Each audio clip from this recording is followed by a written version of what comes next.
Good afternoon. Welcome to the CASE House of COP30. I'm Bianca Conges, Manager of Sustainability in Bali, and it's a joy to receive you here today. This panel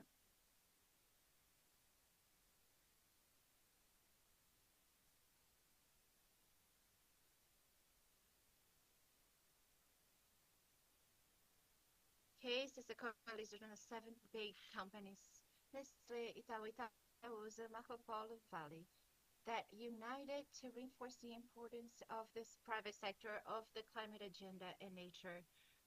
Our big objectives with CASE are giving visibility of CASE and solutions that are implemented in scalable and multiple sectors of society, and reaffirm the potential of Brazil and our companies in aligning the economical development with sustainability.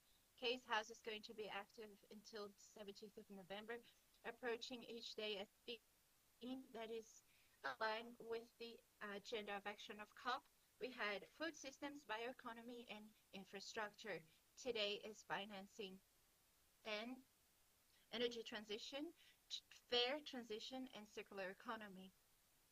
I'd like to leave our thanks to our approximately 100 speakers that are part of our grid with this rich debate and innovative debate. I'd like to also thank all the members of the coalition to make this happen. Mandala, Accenture, and Sebeds, and the producer TM1. We hope that we enjoy CASE. Now to the panel. Panel is going to talk about transition plans. It's going to approach entrepreneurship practices on this transition and climate plans, goals, transport, transparency, and transforming those commitments to be measurable and verifiable on the standards, global standards. Now I invite to the stage the co-chief of investment officer, Eduardo Mofarrej.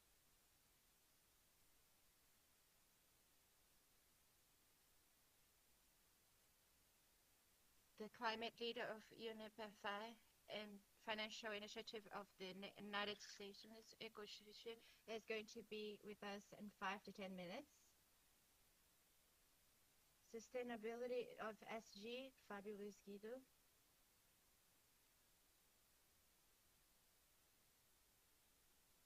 And to moderate the panel, the CFO and the relation of investors of Natura, Silvia de las Boas. Welcome and have a nice discussion.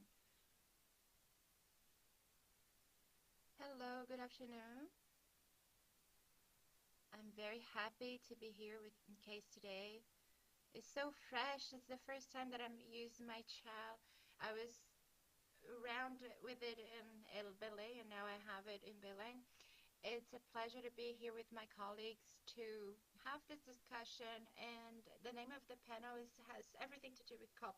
When we go from planning to execution, the climate transition is a brutal challenge. Everybody who's here knows this, and it's our role with this collaboration that is very strong to surpass those barriers and viabilize all the plans that are necessary in this journey.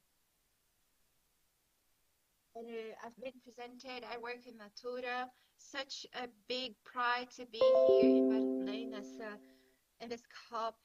Belém is one of our houses. We have this big plant in, power plant in Benevides, and I've been working for 25 years with more than 10,000 families, and we've been reinventing ourselves every day and generating more prosperity and more business for Natura. So before I begin, I'd like to invite Eduardo and Fabio to introduce themselves. Thank you, Silvia. Hello, Fabio. How are you? Well, good afternoon. I'd like to thank CASE for the invitation and the opportunity to be here. My last day of COP. I've been here since last Saturday, and I had this very happy and grateful experience of what I've lived, and I think it's coming from this conference on the theme, and I think it's very important for a country.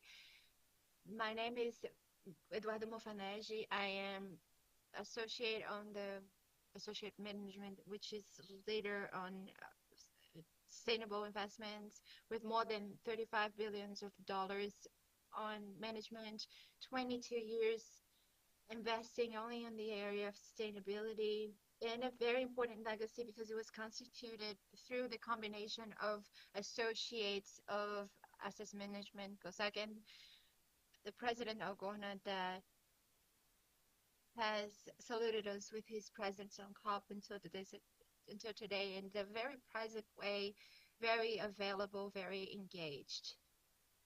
And why that?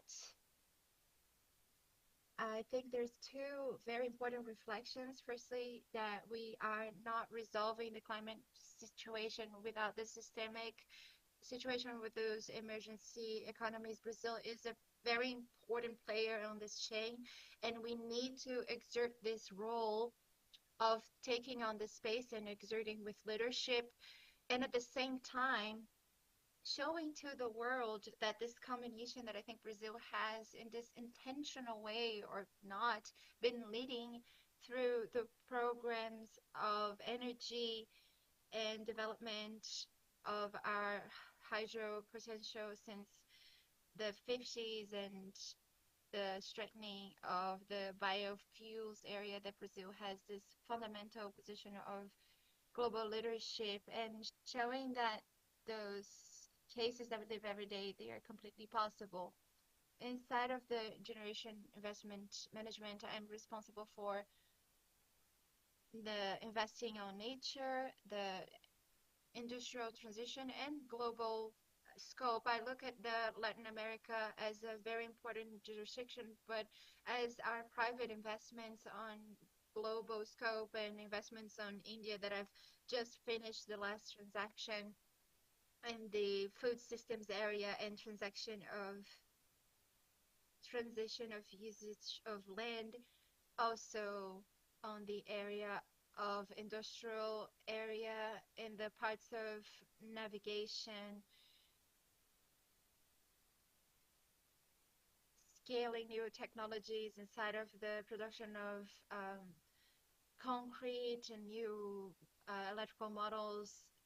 So it involves very specific things on the agriculture area and new technologies that are going to help to accelerate the decarbonization inside of those hard-to-abate sectors. It's what they are called.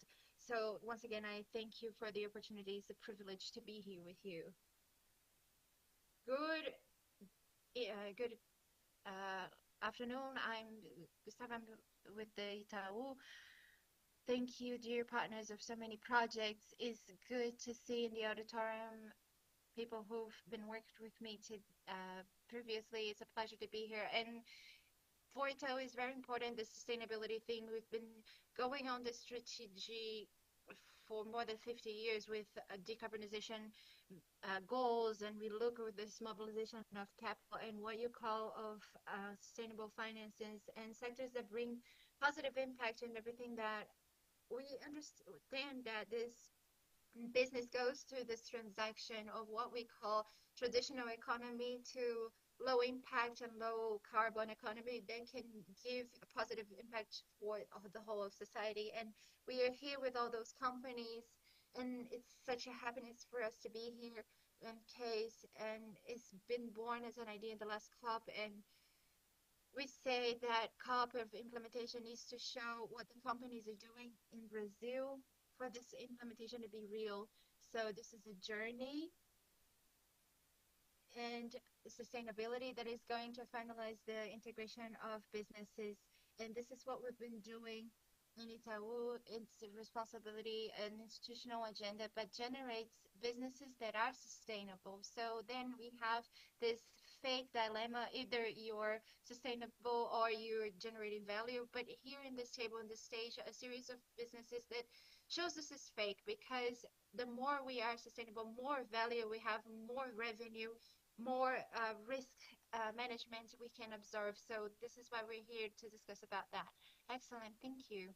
So it's interesting to see people here in the panel because I'm representing the consume a company, and we can sign a contract of a partnership to do a lot of things together. So this conversation is going to be very interesting. We can use the Punchy Plaque to Zoom background here. It's so funny for you to say that. So this is a cup of a democratic country, and you can express yourselves in a very specific way. So it's all good. So first to begin, in Natura, we believe that the challenges, social, environmental, are opportunities of business. And I receive a lot of the times questions of how do you decide if you're going to invest in a business or if you're going to invest on your environmental commitments. Oh, I'm so happy I don't have that choice because the business model is like that. I can only invest on the model of business model. So to take on commitments in relation to the environmental agenda, it's a competitive differential.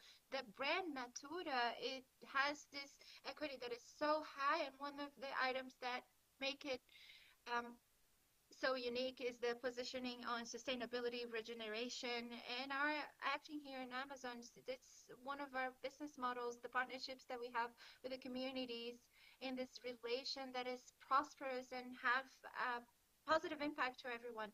Business for Natura, one of our lines, which is Echoes, that are using bioactives of Amazon, generates prosperity and revenue for the communities. That goes beyond the products because it's getting prospects with the preservation of the forests, and we have 202 hectares and carbon and all the ecosystems of environmental services. So I say that the bigness of generating positive impact is very profitable. So I'd like to listen from the both of you. A lot of the times this agenda is interpreted as this compliance agenda. Oh, I need to do it because there's regulation or restriction, and if I don't do that, I'm going to be negatively impacted. And in our vision, there's a lot of opportunities on the table. So I'd like to listen from you. What's your opinion about that? I'm going to start sharing an experience that I had with you. I had the privilege of being 5 years as CEO of Abril Educação, and it was rebaptized of How We Are Education, Como Somos Educação, and had this acquisition when it was open, decided to mobilize one of their actives, and then afterwards I had the privilege to be president of the council and then CEO of the company. And we've seen things that are absolutely sacred, which is the basic education. I think that we are not paying as much attention as we should, and we had this national governance that needs to be enhanced and improved, and there are a lot of mistakes and subsides on the basic education that is low quality. So to say that when you are in front of this organization that has as the main element quality academic results, educational performance as outcomes, and the discussion is if you're going to have revenue or invest in quality, it's a fake dilemma. I think if you have a vision as a leader of a business of producing a company for the next 20, 30 years, we can even exaggerate and say 100 years, but that's exaggerated. 30 years. You have to get away from this debate.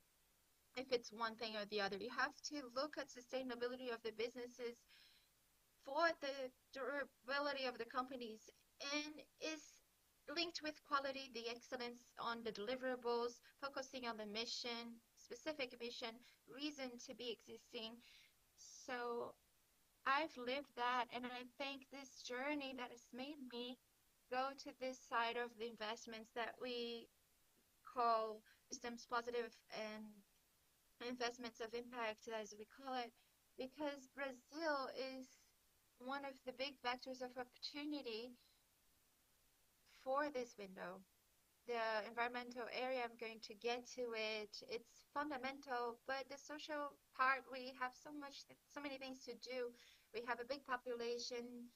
with lack of quality of services, an opportunity in determined areas, health field and inclusion of health and labor work. We have so many opportunities that you can get away quickly from this discussion. So the first point that we think we should put is that at the end of the day, it's a fake dilemma. So who's come from the impact, social impact area and has gone into the area of environmental impact, which was my area, even though in 2007 or 8, I created this company of biofuel that has broke. It was really bad. We lost all of our money, but we created the first platform of renewable energy in Brazil. Then it was called CBN Energy and has a place in Brazil and the United States. So I had that in my office, but it wasn't an environmental issue because Brazil didn't have this challenge. But I would like to bring as a reflection is this opportunity, environmental opportunity that might be the big principle that unites us on the reasons in the planet. If you go to the United States and you ask them, are you worried about cell phone theft? No, they're worried about other things. Migration, methamphetamine. They're going to be talking about other problems. In the United Kingdom, the main social problems are the NHS plan. But when you talk about climate, it doesn't have any borders. It doesn't have borders. The climate issue is unifying, and Brazil is a fundamental player inside of this theme. And I hope the COP will be a milestone for the evolution inside of that context. Brazil is a fundamental piece, and it's very important for us to look with this care, endearment, because while you're doing a project of solar energy on Europe, you're going to have a more performance is less, or the transition of land in the United States, you're going to be having an expansion with a velocity from 0 to 100, where you go 60. In Brazil, everything is accelerated because of our availability of land and the speediness of adoption of new technologies for determined industries. So this is a big hub here of application and development on the climate solutions and development industrialization, because it's a process that Brazil has gone to the last 20 years and has this window to take on again. So the energy potential today, we have a lot. How can we utilize this energy potential to be an accelerator of industries that eventually Brazil in the last 20 years has lost competitiveness? So those are one of the topics that I like to bring for us to reflect on. If there are any doubts on the application of the determined models on other fields, I talked about solar panels in Holland. Those models, there's no doubts because they are economically viable. And here we should have more and more be promoting this movement of acceleration. This is fit for all the industries that today are in this movement to be close to be scalable. Electrical vehicles that were so late, but in Brazil, makes more sense in Brazil than in Germany or Poland, and because our matrix is renewable, we need to be more bold and to accelerate more those technologies in our country. Thank you, Eduardo. Thank, Yes, thank you, and good afternoon to all of you. I'm very, very sorry for having let you wait. I'm a little bit immobilized because of a health issue this week, and so I've been a bit slow to move around, and especially today. Pleasure to be here with all of you. I lead the climate change work of UNEP Finance Initiative, and there's some members here also on stage. Of course, Bradesco and Itaú are long-standing members of ours from Brazil. but there's 500 members worldwide, mostly private sector, commercial bank, commercial insurance, some institutional investment, some public sector, some BNDES is also a member in some similar organizations. Interestingly, 50% developed countries, 50% developing countries. So really global in terms of geographically, but also in terms of geopolitics, really even and global. And yeah, it's a pleasure to be here with you. Thank you. We will speak in Portuguese, like you already saw. Your mic is working okay? Yes, it's working great. Thank you. Perfect, thank you. Fábio. Vamos lá. A gente também encara a sustentabilidade como uma oportunidade de negócio, especialmente no Brasil. Se a gente olhar para a configuração da nossa economia, tudo depende de natureza nesse país. 25% da economia vem do agronegócio brasileiro completamente dependente and it's completely dependent on nature, on rain, on conditions and solar conditions, and we see that the climate phenomena is having more cost on so it's a proof of that. So our rivers that give us food and navigation and energy. If we have a lot of drought, it's a problem, and it's so important to see that when we're talking about energy generation, we have more than 90% of the electric matrix comes from renewables, and 70% of that one, of the hydro plants, it comes from the conditions of rain, so we have to offer solutions for the industry of cosmetics and medication that can, with bioeconomy, substitute the inputs of other industries. So when we look to the sectors and the Brazilian economy, the sustainability is the only way that is possible to keep growing and developing so we can continue to bring positive outcomes. And so we are a bank. We see that two ways.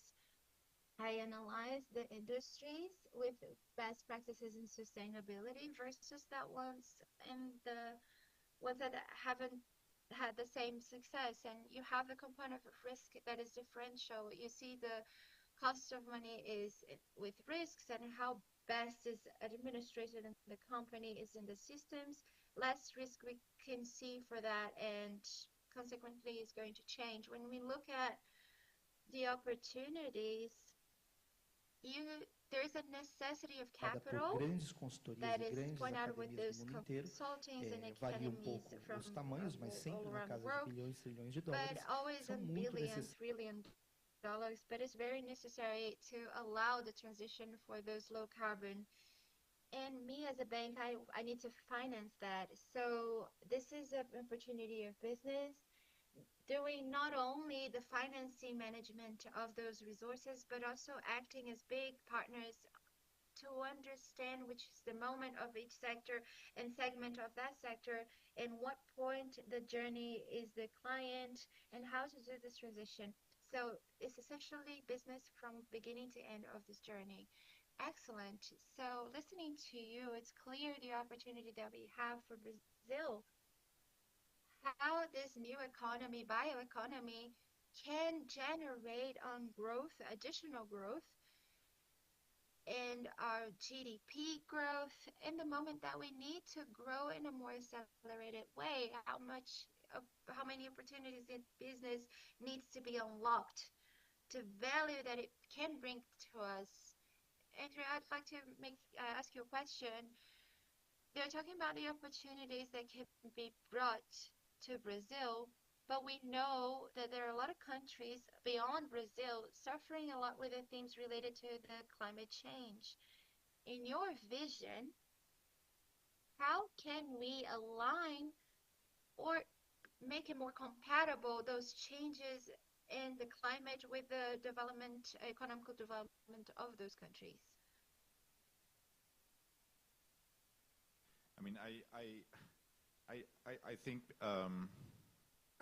yes, there's the big discussion, the big debate as to how do you make compatible climate action, sustainability, with social development, poverty eradication, and which is obviously, still a huge topic in many developing countries and emerging economies, more so than in developed markets, in developed countries. So it's a huge topic.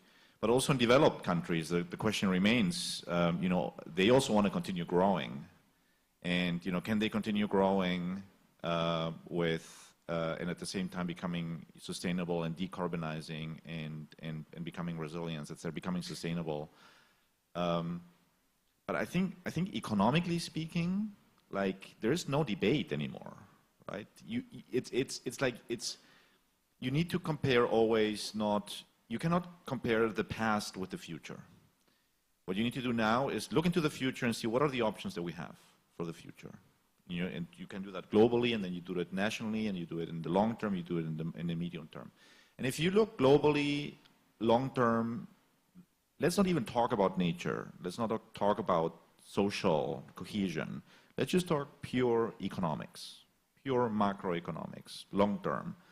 And you do the comparison of what does a world macroeconomically, growth, jobs, tax, well-being look like, where we do all of the actions that we need to do to keep it to well below 2. And that's all the investments, it's 1.3 trillion that we're debating at the COP, and we do all of those things. That's a cost to a certain extent. That's an investment, that's a cost, you know, to some it's an investment, to some it's a cost. But that's one option that we have. Well below 2, 1.5. 1.5 we're going to overshoot now, but we still can come down to 1.5 and below. And then what's the other option? The other option is business as usual. Let's just continue.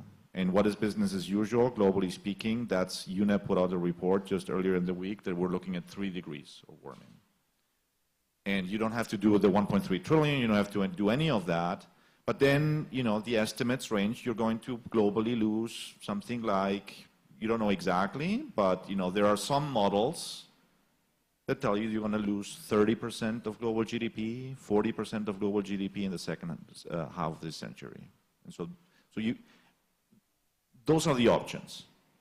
So no debate, like no debate.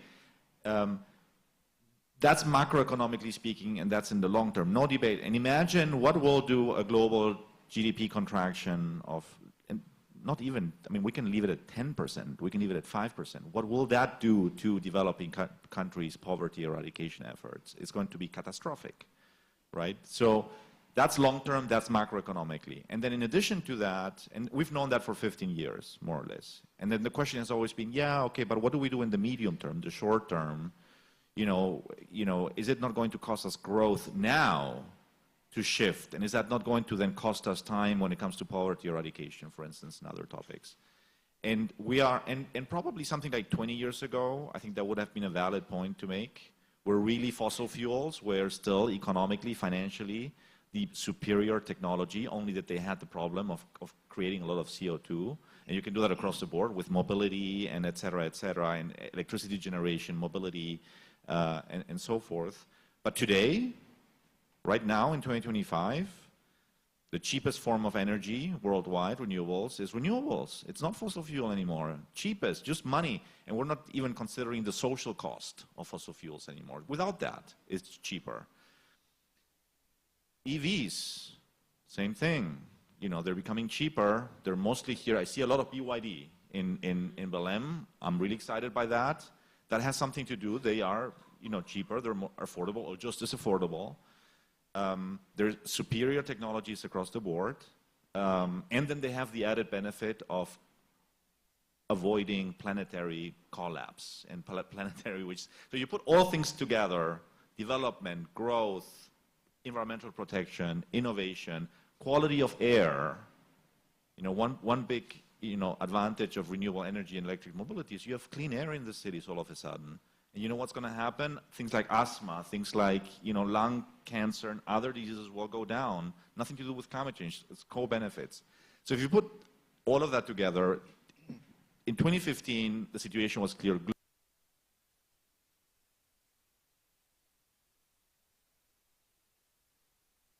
And for developed countries, economically, also in the short term and in the medium term. Não, perfeito.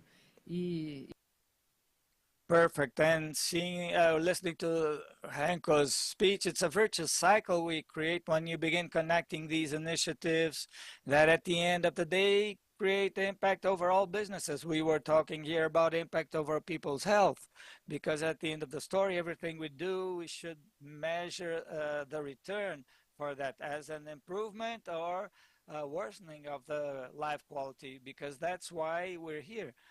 And we have a methodology in Natura we call integrated P&L. I say I'm a very lucky CFO because I can manage the company with a vision that goes to beyond the financial impact, goes to the economic impact, where we monetize the impact in human capital, social and environmental capital. So I know at each $1 revenue, I create $2.7 in impact, positive impact over these three capitals. So it's a privilege to be able to make a decision this way, and that is proven, be under a country perspective or a business perspective.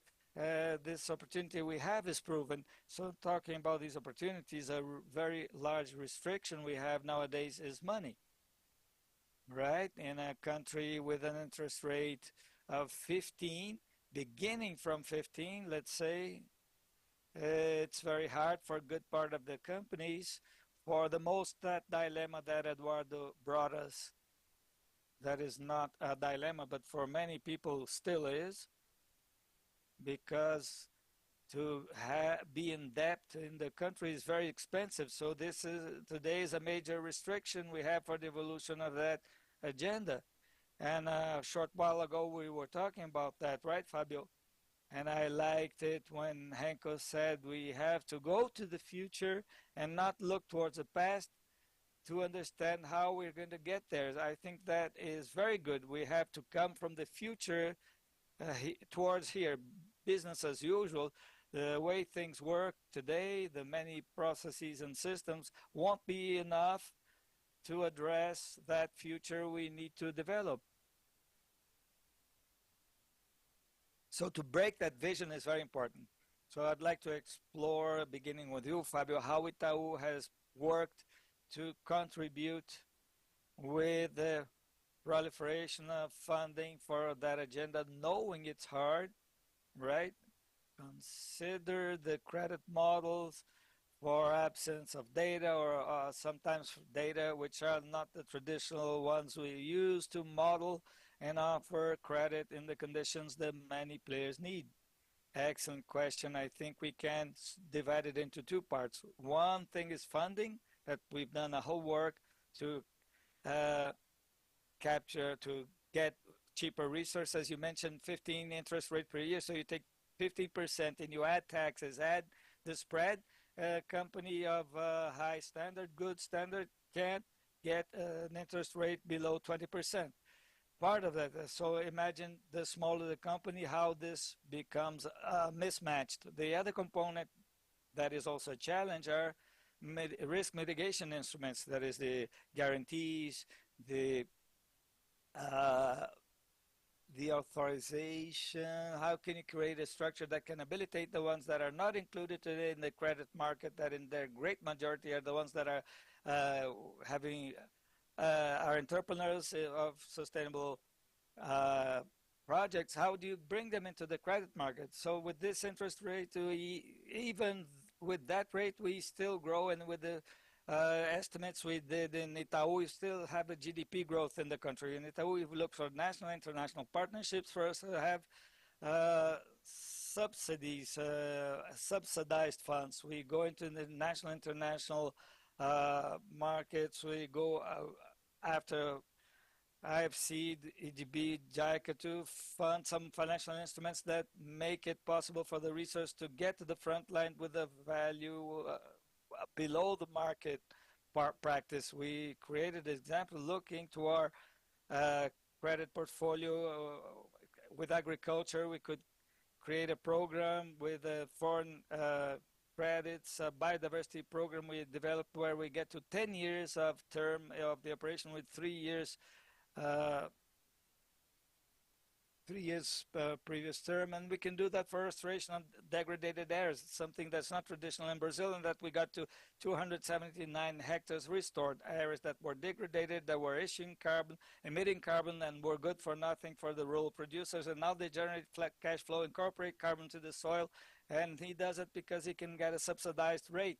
We have operations with IDB to finance low emission vehicles. At the beginning of the discussions, we were talking about criteria, vision. The international foreigners are very different from our national reality. At the beginning, we are only electric vehicles. We believe electric vehicles are an important part of the matrix of Brazil, but we also understand biofuels are important and maybe the solution for our country, for many countries in development, that we have a huge potential of generating biofuels. And in a negotiation with them, we could bring a better rate to fund the electrics and the hybrids, already thinking in low emission vehicles, first to speed up the transition. And we've done that in many ways.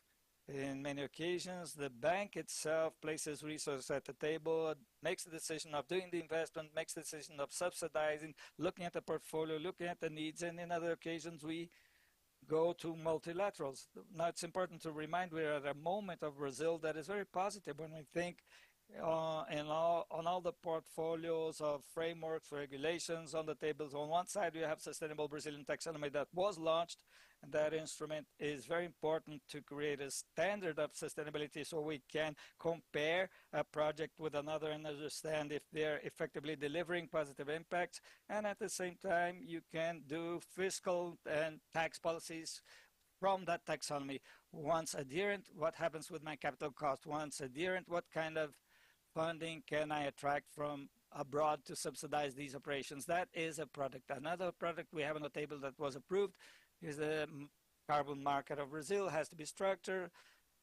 That was appointed to the Brazilian authority that will care for that topic, and we understand it's an additional cash flow for those projects that are aligned with sustainability culture, that are removing or extracting carbon from the atmosphere. Third, the blended finance programs. And here we are champions. We're at the COP30, emerging countries, showing that it's possible to transfer resources and capitalize funding for sustainable investments. With 2 auctions, we had, third one is ongoing, fourth must be announced now. Must be other ones in the future, and we can reduce drastically the capital cost.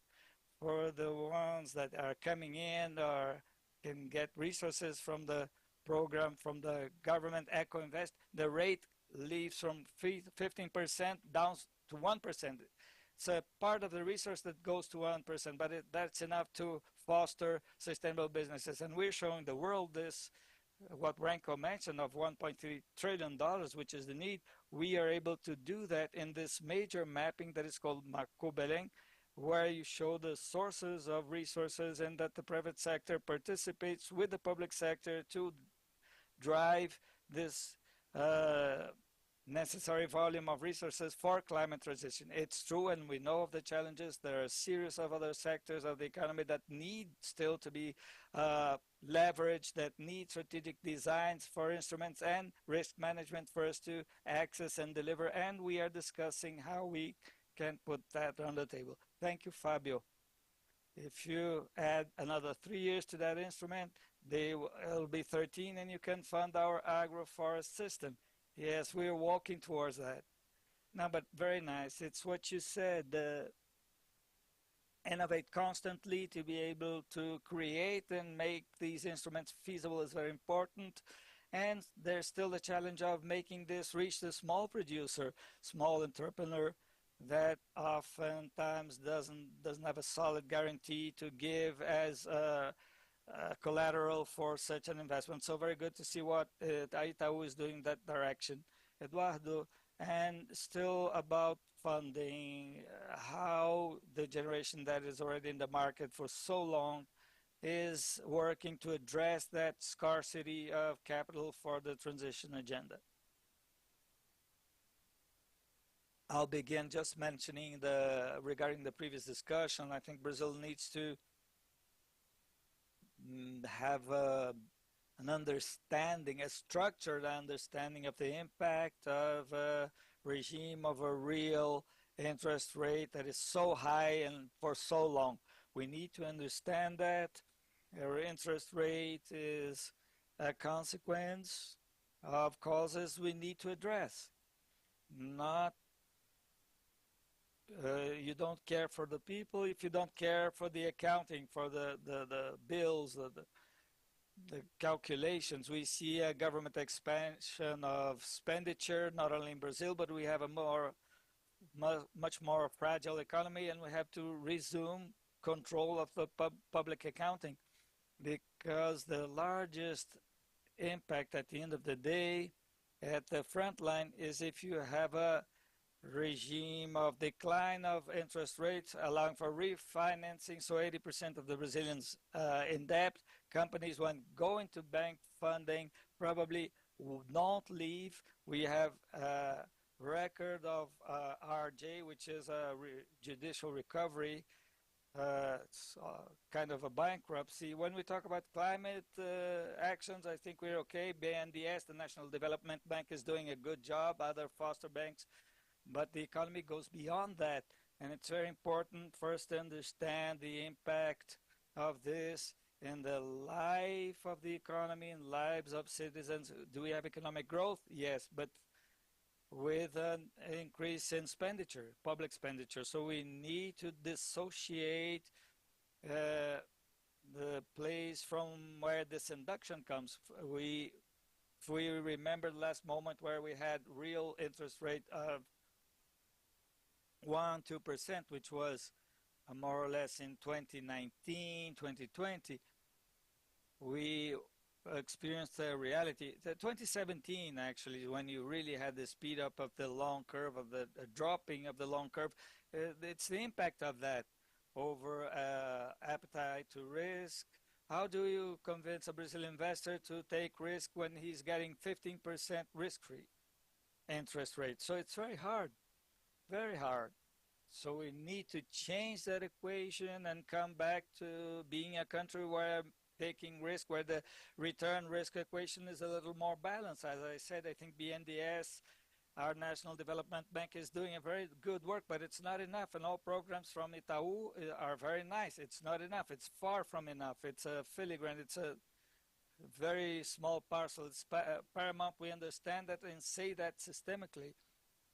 If we are able to percur that path, I think we can see the economic growth pace much differently from what we see today. So saying the largest tool for income distribution in this country must be the drop in interest rates, because it allows for the companies to come back to hire and remove the rope from the necks, and the ones that are leveraged do something that doesn't exist in Brazil, which is refinancing. Nobody does it in Brazil. If you have an expensive debt, you change it for a lower interest rate. You can visualize guarantees. So it's a shift in paradigm that we can't reach.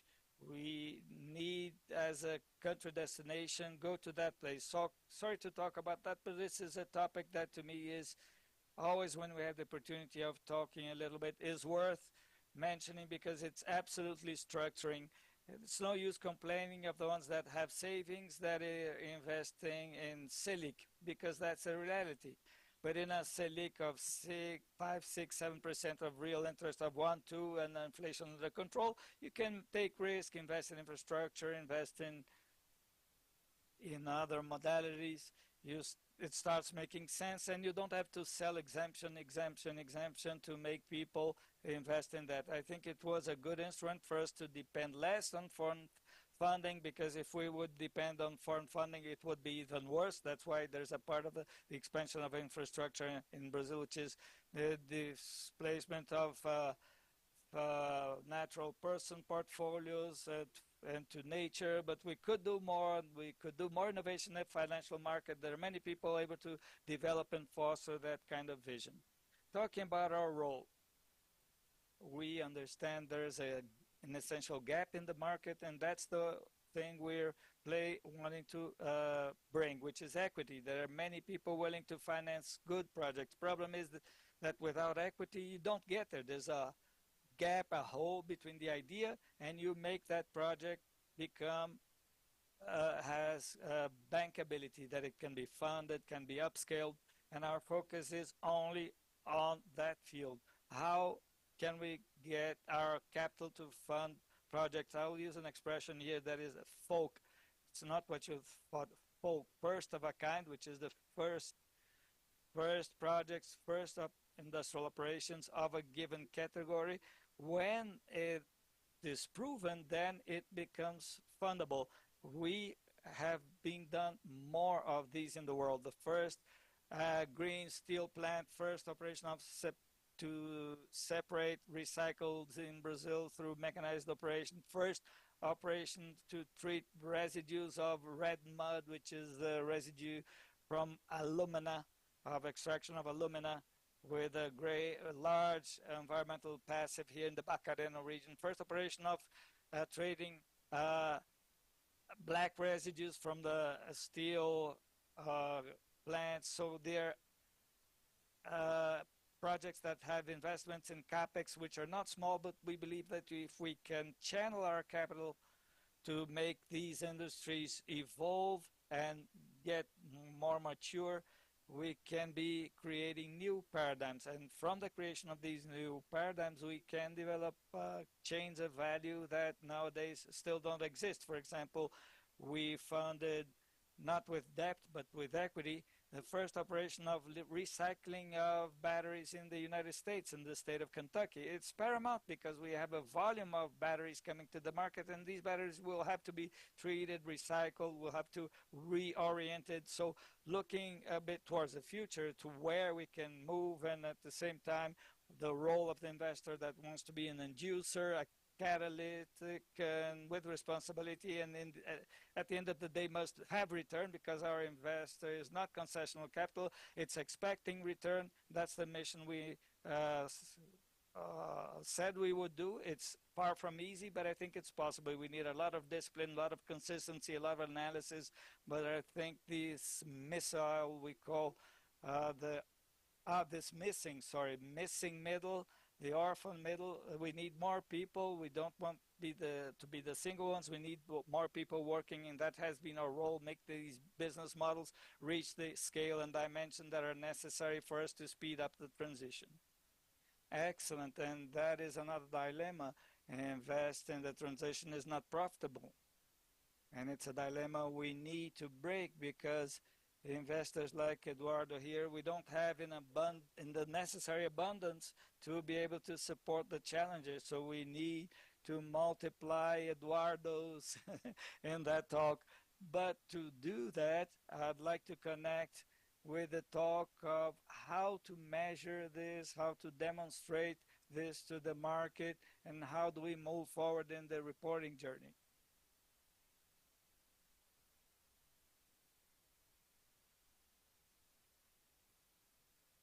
To allow the investors to have a more comparative vision and the companies to support that vision and the inclusion of the risks and opportunities in the evaluation models of the companies.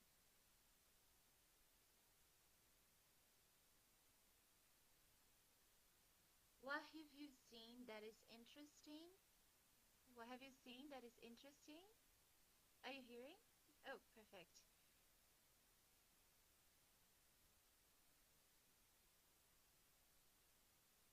What have you seen? Have you seen the journey of companies and governments that are utilizing the information related to impact for the decision making?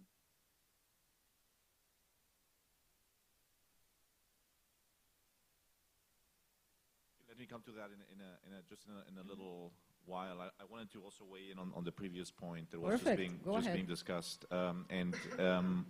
I understood that there is here in Brazil certain barriers still, hindering investments from flowing. High interest rates were mentioned, and a few other things, if I understood correctly. And of course, that's going to be the case very often. Despite everything in theory, what I was describing, that in theory these technologies are superior on whatever metric, you will always find, if you go in places, that there are barriers, because we're looking at new stuff. It's a transition. It's not BAU. And that always comes with, and in Brazil there may be certain barriers to that, in other countries there will be other barriers. The point that I wanted to make is that though every time you have, especially an emerging economy or a developing country going down this path, that country is delivering not only a public good, it's developing private goods. Of course, you're bringing the technologies, you're also, but there's a public good component to it. The air is becoming cleaner, there's less CO2, and that's a public good for the country, but it's also a public good globally. Because someone was saying earlier, there's no frontiers in climate change. If you reduce 1 ton of CO2 here, all of the world benefits. And of course, if a developing country is doing that in a situation where it's actually the developed countries that have the historical responsibility for the climate change issue, this is where the UNFCCC and the negotiations come in, and they try to balance that out. And I think there's then a responsibility, and that's for the developed countries to come in and support with the removal of those barriers. And cost of capital is always, time and again, the barrier number one. So one of the things that we are advocating for with our members, including our Brazilian members, but other members here in the negotiations in Baku and also in Belém, last year was in Baku and at the COP, is to say, use the public money that developed countries are making available, use it smartly, use it efficiently. Don't do things with that the private sector can do, especially the private sector in those countries that wants to grow in those domains. Don't crowd them out. Don't compete with them. Work with them, right? Enable them. Perfect. And it's actually going to cost you less money, because you are more catalyzing and seeding as opposed to doing the business and providing the debt or the real capital. The private sector can do that. And this is a very live discussion at the moment. We're really, inputting into the negotiations here. There's a Baku to Belém roadmap, the NCQG. How do we get to 1.3 trillion? I've mentioned that. I think that's really the answer. And then let me come to your second question. And sorry, if you could repeat that for me, please. No, my question was related to how we can include impact, information related to impact in the decision-making process of companies and countries, if you are seeing something interesting related to that. Well, I think in the climate space, the climate space is fairly advanced, especially emissions relative to other environmental areas. So what we've had in the climate space for a long time is carbon markets. And we've had them at the national level. In some certain countries, I don't know if in Brazil whether that there is a carbon trading scheme, but now here at the UNFCCC we're discussing also the rules for a global carbon market. And of course the point there is, can we monetize the impact? So if you have a project that's reducing emissions, is creating that impact, can you generate credits, can you monetize, and can you get a revenue stream for that? And so hopefully that goes ahead. It's been in the negotiations for a long time. If it does, it will very directly do what you're talking about. Immediately valorize and monetize that impact. There's a big discussion underway whether nature-based projects should be included for a number of technical reasons. Some people say it's really important because nature requires revenue streams. If you want to leave the forest standing, we need a revenue stream, so we need a carbon market. Other people are saying, yeah, but the carbon in forest is not permanent. No one can guarantee that the forest will still be there, so et cetera, et cetera. But that's an aside. It's a very live discussion here at the moment. So if that goes through, we achieve what you want, I think, what we all want, that the impacts get valorized. If it doesn't get through, I think I think I see this being more a case, again, mostly still most mainstream investors and financial institutions and companies still needing to see the technological and the business advantage, at this point. The good thing is we have that. As I was saying before, we didn't have it 20 years ago. Again, 20 years ago, probably the high carbon technologies financially outperformed the low carbon technologies. But we are at the tipping point now, where it's inversing. So I think that going forward, at least for carbon, I don't know for other impact areas, for carbon, for EVs, for renewables, for some of the mobility technologies, we may not even need the carbon markets. And nature is different, land use is different. And we may not even need to monetize the impact because the technologies in the business per se by themselves could outperform already.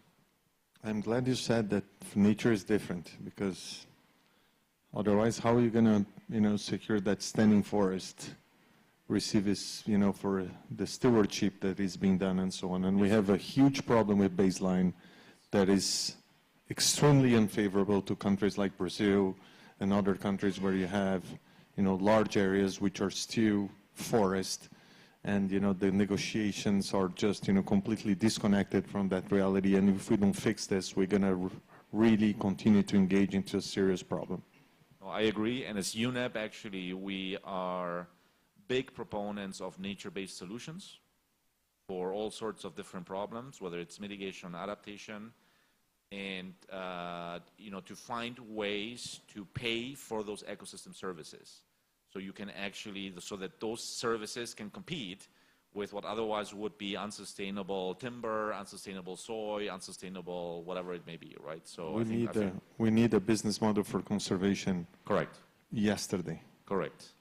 E falando desse modelo de conservação, né, esse é um modelo que a gente há 25 anos vem desenvolvendo This is a model that we've been developing for 25 years in the Amazon with the communities that we act on. Exactly to amplify this return, going beyond the acquisition of products, remunerating for the services that make the forest standing, and it's relevant, and it has proven itself in the models that we have as a solution that is very prosperous as the company and the communities as well. So the conversation is good, but we need to open to Q&A, to questions of the audience. I hope you have a lot of questions to take advantage of this panel with such special people. But I'd like to thank my colleagues that have been talking about their point of views that are so interesting. But I'd like to open for the Q&A.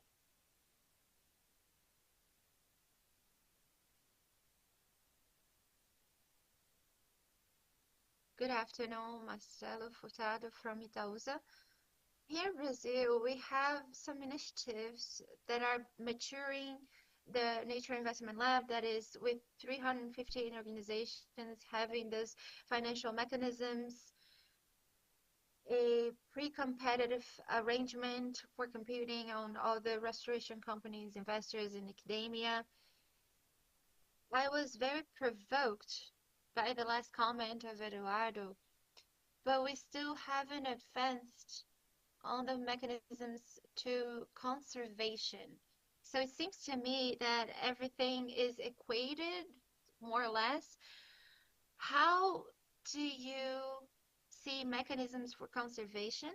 And maybe with credits of nature that go beyond carbon, university, water, all that. Thank you.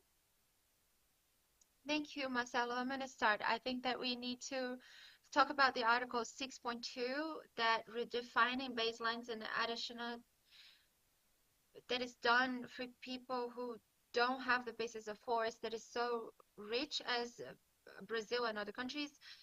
This is an urgent issue in my point of view. If we don't find a way for this model to accelerate, we are going to continue walking on ice just because there's so many people that are putting the effort to put an existing industry on top and on the value change and the operational level with all the issues that we have. So all the projects of restoration in Brazil, if you put them into account of how we are losing 10% is the total restoration area in relation to what we're losing annually. So we are losing water. Water is coming into the boat, and we have this size of a hole, and we're trying to take water out with a little cup. So we have this market of removing with high demand. We need more buyers. I think the price has evolved in the best place, but conservation is absolutely fundamental. And who is in the place that we are? We go from one side to the other. The scenario is desolating. So we need to find this. You spoke about this, Fabio, about risks, volume of agribusinesses and systemic risks. Cerrado is in a process, in this deterioration process. We are going to have a colossal problem in business because we're having those prolonged droughts. And in the state of Bahia, there's more and more people trying to get water from the aquifers, and we need to see in the hydro chain of Brazil, if we don't solve, the way that we solve this is through the conservations. So the whole of ecosystems in Brazil, if I was a farmer in Mato Grosso or Goiás, I'd be worried about the deforestation on Amazon because it's going to directly affect me on the 5-10 years. So those are issues that we need to address. We need to support inside of the initiatives of business, and especially on the governmental context. So this conservation issue, we're going to talk about credit of biodiversity, nature, whatever you want. But we need to find a new model and it needs to be scalable, it needs to grow, and it needs to exist. So today, we need to make it to be prosperable in a survival level. And reinforcing Eduardo, with all the respect on the restoration industry that is necessary with the deforestation we have in Brazil, but when we think about money, at the end of the day, the world goes to money. So there are more resources going to restoration than conservation. A lot more to restoration, actually. So this unbalancing makes us to dry eyes, useless. So we need urgently rebalance the resources for conservation. So it's harder to model, to understand. We need collectively to understand the importance of this discussion and stimulate the evolutions, the models that make it feasible to put more resources in conservation, to put this balance in the proper place. I don't think that we have found this model of conservation that is scalable. We've seen clients from the bank, counseling of the bank, that are seeking us and saying, oh, the climate change is making me spend more water and we have more drought. I think this model is going to make this conservation be more adherent. But undoubtedly, I go to the other point. We need to include that on the financial flow in global level. So we're not going to find a solution. It's more profitable to deforest and plant soy than maintain the forest. It can't be the case. So GFF is, regardless of the structure, you're going to be summing up the flux of money. And for you to maintain the forest is essential. And we have been having this conversation since the concessions that we had for forests, and we've been modeling so many ways of doing that, and we need to understand and how to keep it up. And I don't see other way than the environmental service payment and the north paying to the south and make the money to come to us. A question over there?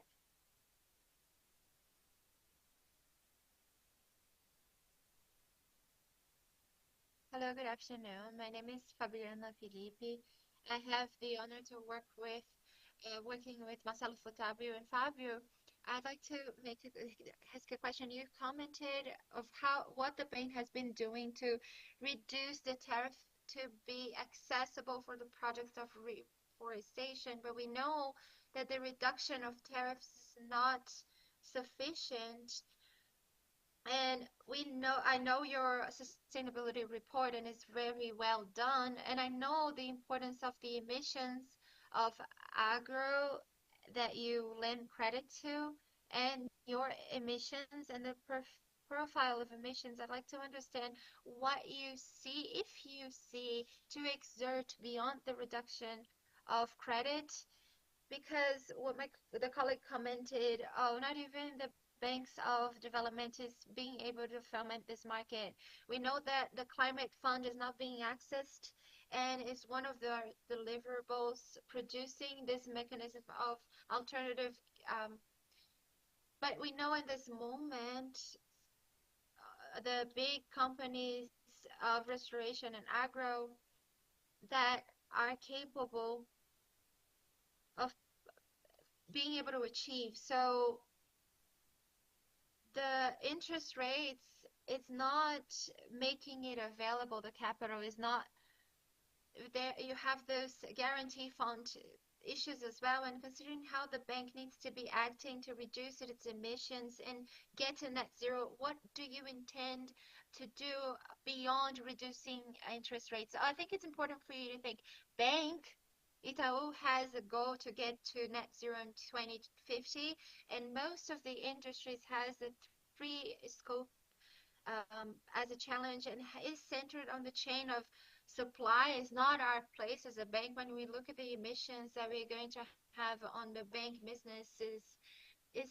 centered on the financed emissions. My challenge is my clients, and which way I'm going to have all the chain of my clients to decarbonize, and the agribusiness is the most important one. So in Itaú, we've been taking some measures. First thing, the objectives of decarbonization for the three most important branches. I'd like to say that I'm the only bank on the Latin America that's done that publicly. Corn, soy has the very clear objectives of decarbonization until 2050 to get to net zero. How do we do this? There are models that are already in place, in technologies that are in place, that we can reduce the emission of carbon in the culture, and some models of integrations. I can be negative on these emissions, and for all of the best practice of sustainability apply to the field that we put, we create the requirement that that property needs to be zero deforestation. As it has operation with the bank, it compromises itself not to have any deforestation. We need to increase the productivity at the same time with the flora TNC that makes it show how to intensify the production in the same area that it already has, and how to recuperate the degraded areas. And when we think about the portfolio of credit, how is going to be that portfolio 10 years from now? We need little by little to do this transition and allow this transition to happen, changing the configuration of emissions. And this is what we've been doing as this risk agenda to be adherent to the Florestal Code. And another pillar that we're going through, which is positive action. Come with me, I'm going to help you to be profitable and how to increase your productivity, and at the same time conserving the local biome. Guys, we don't have any more time. It's 000 in red here, so I do believe we are out of time. The questions are really good, but we need to finish up. Before we finish, think again for this exchange. I'd like each of you to bring a final message of what can we ask for this selected audience to help us in this journey.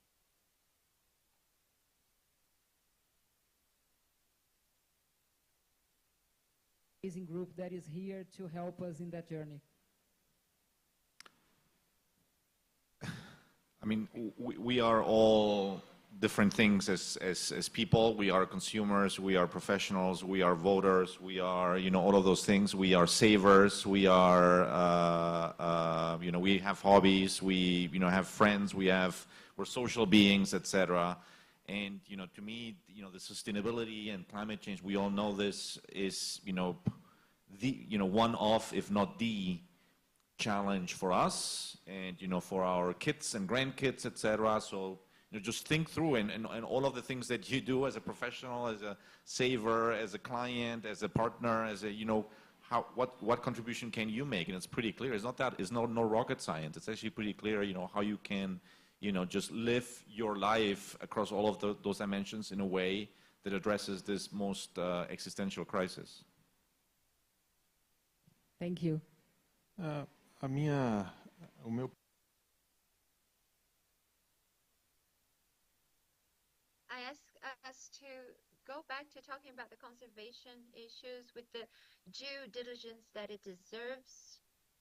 This is an issue that is absolutely necessary. We don't have a lot of time, and Brazil cannot neglect this subject. Other countries can, Europe, other countries that have different baselines from ours that are replanting. For them, the restoration is more important than conservation because it's a mathematical issue. But we cannot neglect this issue. We've been very affected. What Guardian has written about those avoidable deforestation projects.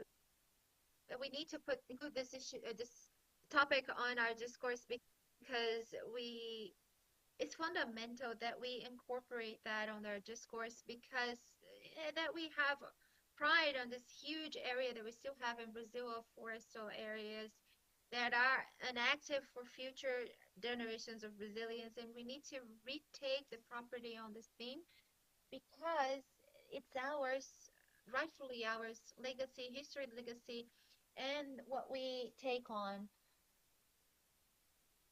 And as a theme that is central on the discussion in Brazil.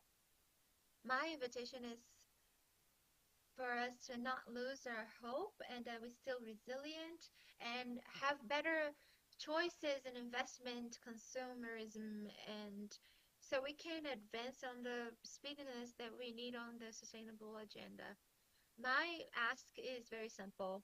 I ask for $1 billion with the more aid to pay and interest that will vary maximum 10%. It's a simple request.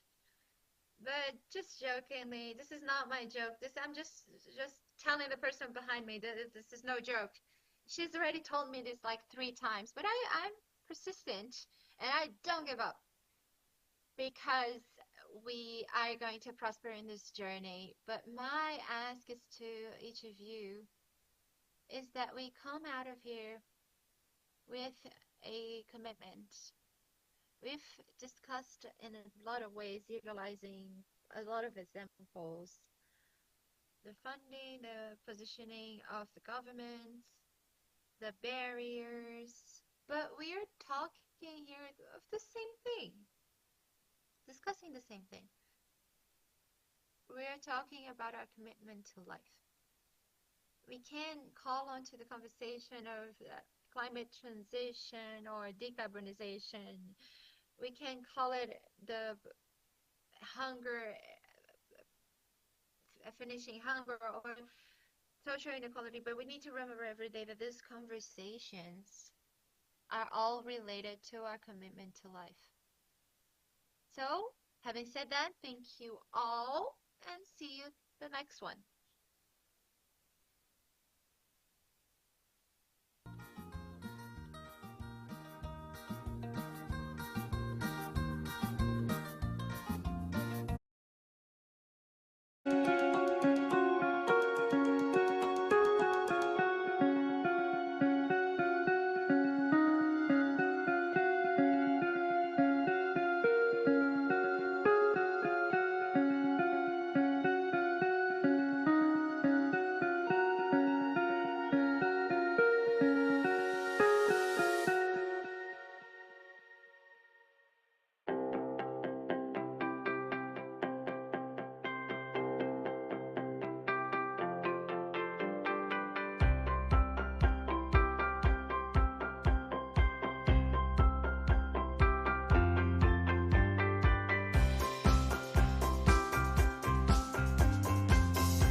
Good afternoon. Welcome to C.A.S.E, COP30. I'm Manager of Sustainability at Vale.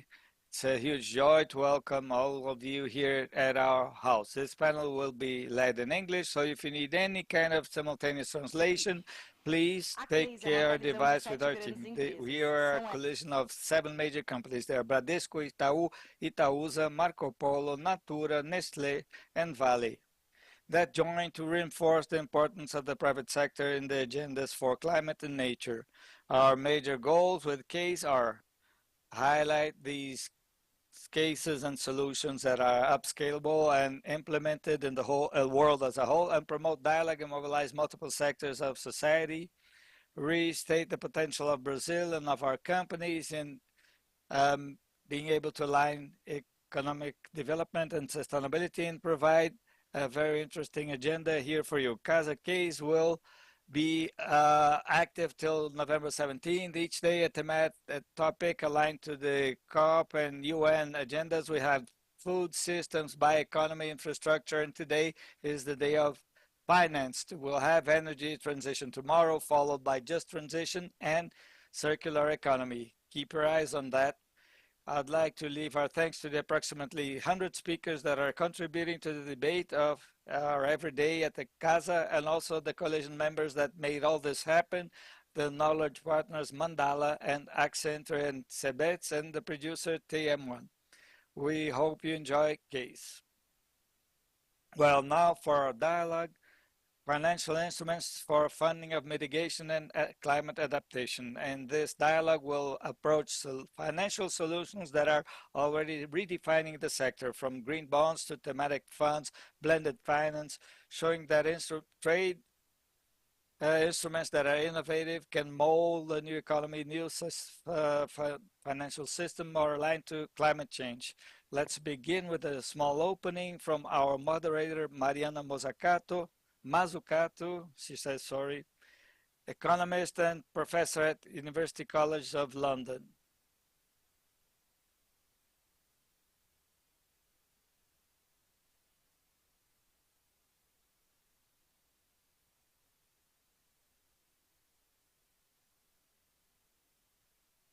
Moderator. Usually I'm the one who's supposed to be a thorn in the side, so maybe that's what I'll do. I'm going to give you all a very hard time. So, oh, that's a lot of words. So the reason I'm here at COP is twofold. First of all, this idea of urgency, which should be on the agenda, as we know, is not happening. And so I've been working actually with Brazil now for 3 years, helping the government work in an interministerial way to put climate at the center of how it works within government, but also with the private sector. And that's what I want to talk about here. How do we work with the private sector in a bold way, as bold as when we went to the moon and back, when there was 400,000 people in the private sector that worked with NASA to solve all those problems that the astronauts had. How would they go to the bathroom? How would they eat? What would they wear? So it was outcomes orientation from the state, posing the problems, not micromanaging anyone, but then working with the private sector across so many different industries, not just aerospace, nutrition, materials, electronics, software, and so on. And because they worked well together, we ended up with camera phones, foil blankets, baby formula, baby diapers, software. So imagine if we did the same with climate change. All the different problems, how we build, how we eat, how we move, sustainable mobility, requires outcomes orientation, interministerial coordination, but especially good partnerships, not shitty partnerships. Any of you who have a boyfriend, a girlfriend, a husband, and a wife know that some partnerships fail. So the word partnership is not neutral, right? Economists are very lazy. Biologists are better. They would never use the word ecosystem in a neutral way. They would say symbiotic ecosystem, mutualistic ecosystem, not a parasitic ecosystem or a predator-prey ecosystem. So really what I'm interested in is how do you build a symbiotic ecosystem? I used to say reciprocity until Trump took the word for the tariffs, but a mutualistic ecosystem between public and private. In fact, I don't even need these slides. Which are the minutes? There's like 1,000 minutes here that was going to make me talk too much. It said it was going to count down? From 1 hour? So when do I stop? They said it would count down from 12 minutes. I have no idea. Okay, just let me know how much time I have. Because that's the thing, I'm a terrible moderator. Normally I just talk and then someone else moderates me and tells me when to shut up. Anyway, in fact, so what I'm very interested in is how do we actually build, first of all, state capacity, because the private sector needs to work with a capable state, a smart state, a strategic state, and they need to work together around outcomes if we're going to take climate change seriously. And the national, I'm standing in front of them, the nationally determined contributions, this big fat word, which every country has signed up to, my point for many years is like, we're so not taking that seriously. It's not at the center of how we, for example, design our industrial strategies. And industrial strategies, if they're going to be as ambitious as going to the moon and back, should not be about sectors. It's not about energy. It's not about artificial intelligence.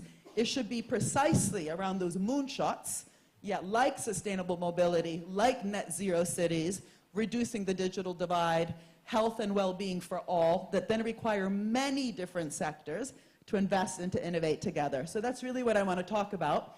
And to talk about that, I'm very interested in how do we move away from this boring way to talk about policy, for example, as fixing a market failure, or just facilitating the private sector, right? When Kennedy said we're doing it because it's hard, not because it's easy, it was the opposite of facilitation, which, as you know, because Portuguese, like Italian, comes from Latin, so facilitating comes from the word, to make something easy, no? Facile, in Italian. So how do we embrace difficulty together, but how do we do it with a directed, God, I keep standing in front of it, with a direction, without micromanaging? What does it mean for financing in an outcomes-oriented way? What does it mean for the tools like procurement, which can create a market for the private sector? So we don't obsess about startups, but scaling up. That's what the military's done. That's how Intel grew. Most American companies in Silicon Valley grew, not only through public investment on the supply side, but markets. That's how we got Moore's Law, right? Going down that cost of silicon chips because the government needed those chips. But we know how to do this for the military-industrial complex. We're very bad at doing it for health, for energy, and so on. And especially this idea of a new social contract, a better partnership between public and private. I won't talk about public sector capabilities. So directed investment. I will give you some insights very briefly in some of the work I've recently done with different governments, including Brazil. How do we, again, get really bold about the objectives, including things like school meals, to make, which, by the way, Brazil has led on, making sure that every child has a healthy, sustainable, tasty lunch. What does it mean for how government works with regenerative agriculture, local manufacturing, but also, again, works in a goal-oriented way with the private sector? And again, for this to happen, we should really be focused, first of all, because we're at COP, you're all here at COP, on the nationally determined contributions, but actually putting them at the center of industrial strategy. And this is why country platforms, I'll be presenting this tomorrow with Jose Schenkman, who I think is speaking to you later today, for the work we did in the Council of Economic Advisors for COP. But this idea of country platforms, this is just a slogan. It doesn't even mean much when you see how it's been designed. So what does it mean, and I'll stop here for a minute, to start with the challenges like climate change, turn it into a moonshot like net zero cities, any moonshot that a country, a city, a region wants to think about, but especially think about how all sorts of different sectors will work together in the private sector with government to deliver on it, and government using tools like public loans, procurement, subsidies, guarantees, not just as handouts, but to fuel that bottom-up catalytic innovation that we require for mission accomplished. And to do this, my obsession really is actually government. I know that we're here to talk about what finance can do, what the private sector can do, but you can do nothing if governments continue to be a bit siloed and not actually able to work with you in a dynamic way. So one of the things I always remind governments is if you're interested in climate, it's not just for the Department of Energy. It's not just for, going to the moon just for aerospace. It required, again, intersectoral in the private sector, but also interministerial in the government. In Brazil, by the way, I think is one of the better countries that knows how to do this.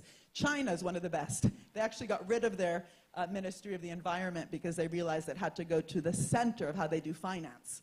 But I do think it's been very interesting here, and we'll hear later from the Ministry of Finance how in Brazil the ecological transition was actually very much at the center of how the Ministry of Finance has been operating, including asking questions like, what does it mean for a different approach to its climate funds, to BNDES, and so on.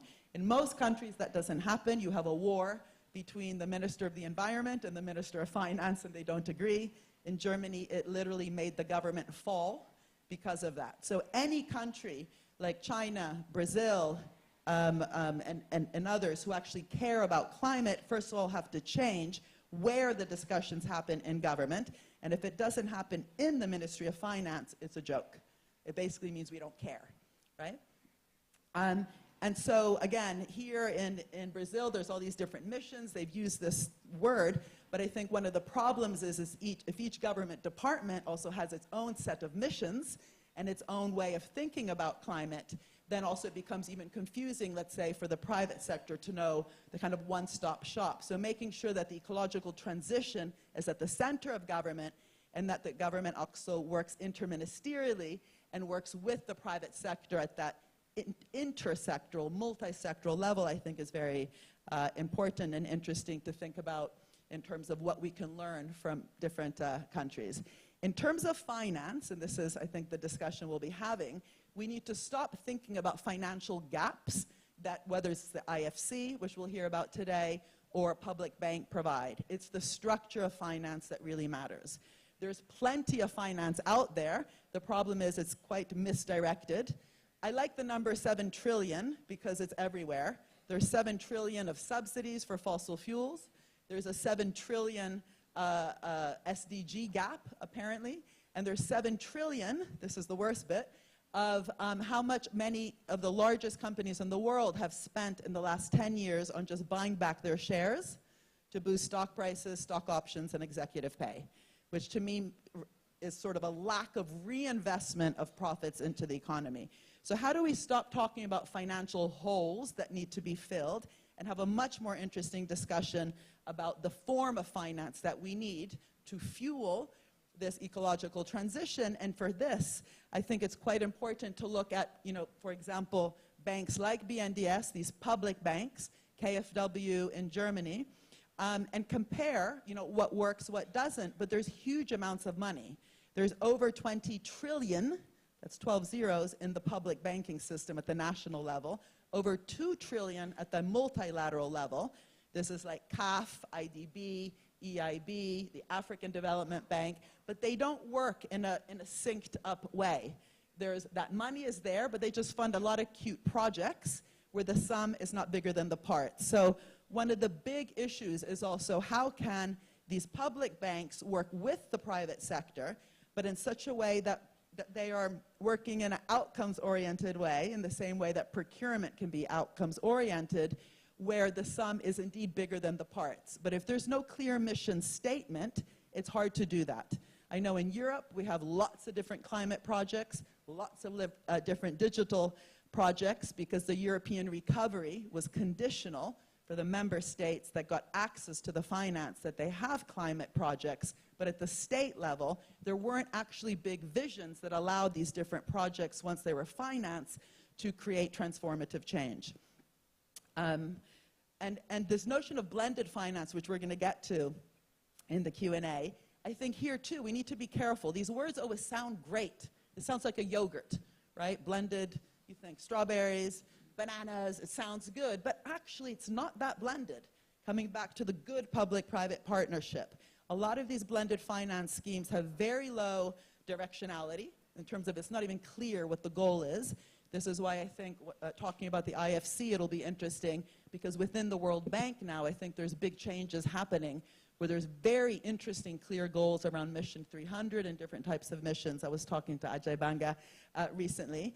But also low volume, all this thing about billions to trillions, it's literally 15 billion a year that's being generated. It's nowhere even close to the trillions that were needed. Very low additionality, metrics that show that it creates investment that otherwise would not have happened. All sorts of issues around equity, but also which sectors are getting it. It tends to be larger infrastructure projects from 2 or 3 types of sectors, much less from some really kind of higher risk transformational projects, and very little in low income countries and for SMEs. And so also thinking about what it means to focus more on the structure of finance, less just on financial gaps. Also looking at, you said you were a lawyer, right?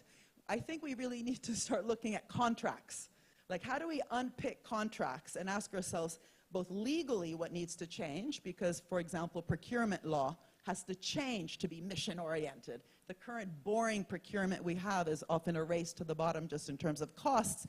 But also, where are some good examples of contracts between, for example, BNDES and the private sector, and we can come back to that maybe just with good examples, because that's what we should be inspired by, where we saw that the way the contract was structured made things happen that otherwise would not have. In Germany, there's a good example. The only reason there's green steel is that the loan from the KfW, their BNDES, was conditional that the steel sector lower the material content of production, which they did through repurpose, reuse, recycle technology across the supply chain, but they weren't told how to do it. If they're told how to do it, that kills innovation, it kills entrepreneurship, it's top down, it doesn't get you a growing, innovative economy. So again, clear goals, open on the how, but it's not just a giveaway. And I can tell you in Italy, the Casa Depositi e Prestiti just does giveaways. Anyone here from Casa Depositi e Prestiti? Good. No. So when a sector is in trouble, it gets a loan. Why are you in trouble? Have you not been investing? You know, and also if we do have a mission, will you be part of the solution and not part of the problem? And I think BNDES actually has some very interesting examples of creating that additionality that we can learn from. I think I only have 1 minute, so I just should say that this idea of outcomes-oriented procurement, the reason I'm so interested in it is procurement, las compras públicas, are often 30 to 40% of government budgets wasted. And so whether it's on school meals or other goals that governments have, using that demand-side lever that can help those companies that get funded, perhaps through public loans, to actually have a market. And to use, for example, in the US, they did this with all their military problems. They had this demand-side procurement, including, by the way, from the CIA, the funding from the Public Venture Capital Fund, InQtel, but then also creating a market for those companies. And this is important for small companies, otherwise they simply kind of exist but then fail, and governments can really help with those demand-side tools for market creation and not just market fixing. And the fact that procurement is a big chunk of global public finance but often wasted, and using sandboxes, and this is what I want to get to also in the Q&A, where are the interesting examples that you have worked, where you had the public finance, the private sector investment, and government using the different levers to actually solve very concrete problems where you could actually answer yes or no, did you achieve it? And that's what I mean by moonshots. From the moon to school lunch, I'll stop there because my time is up. I just think that if we just talk about the state, business, finance, it's just, I don't want to say bullshit, but it's just blah, blah, blah. Whereas using the example, so come on stage, right? Am I supposed to come on? Tell them to come on stage. See, I told you I'm a bad moderator. Where we can talk about what works, but with very, very concrete examples, whether it's from the World Bank, the Ministry of Finance, Bradesco, yeah? I think that'll be very fun. So Thank you for that, Mariana. You're going to sit right here, if that's okay, in the very end. So I'm going to call our panelists to the stage. That was wonderful. Thank you. Executive Director for Legal at Bradesco, Júlio César Bueno. Regional Director for Latin America, IFC, Manuel Reyes Retana. Member of the Executive Committee of Eco-Invest Brazil, Mário Augusto Gouveia de Almeida. Have a good discussion.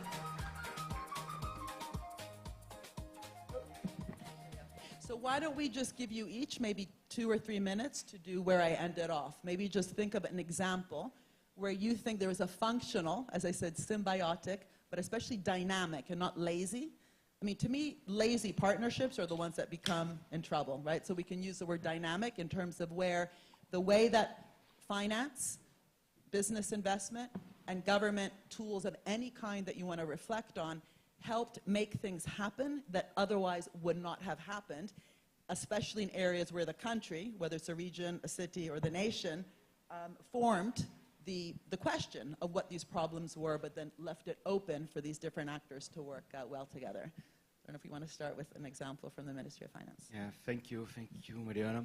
I like very much your presentation. I think a lot of things of that we are internalizing our program in Ministry of Finance, and especially in this program, EcoInvest, that you are running there.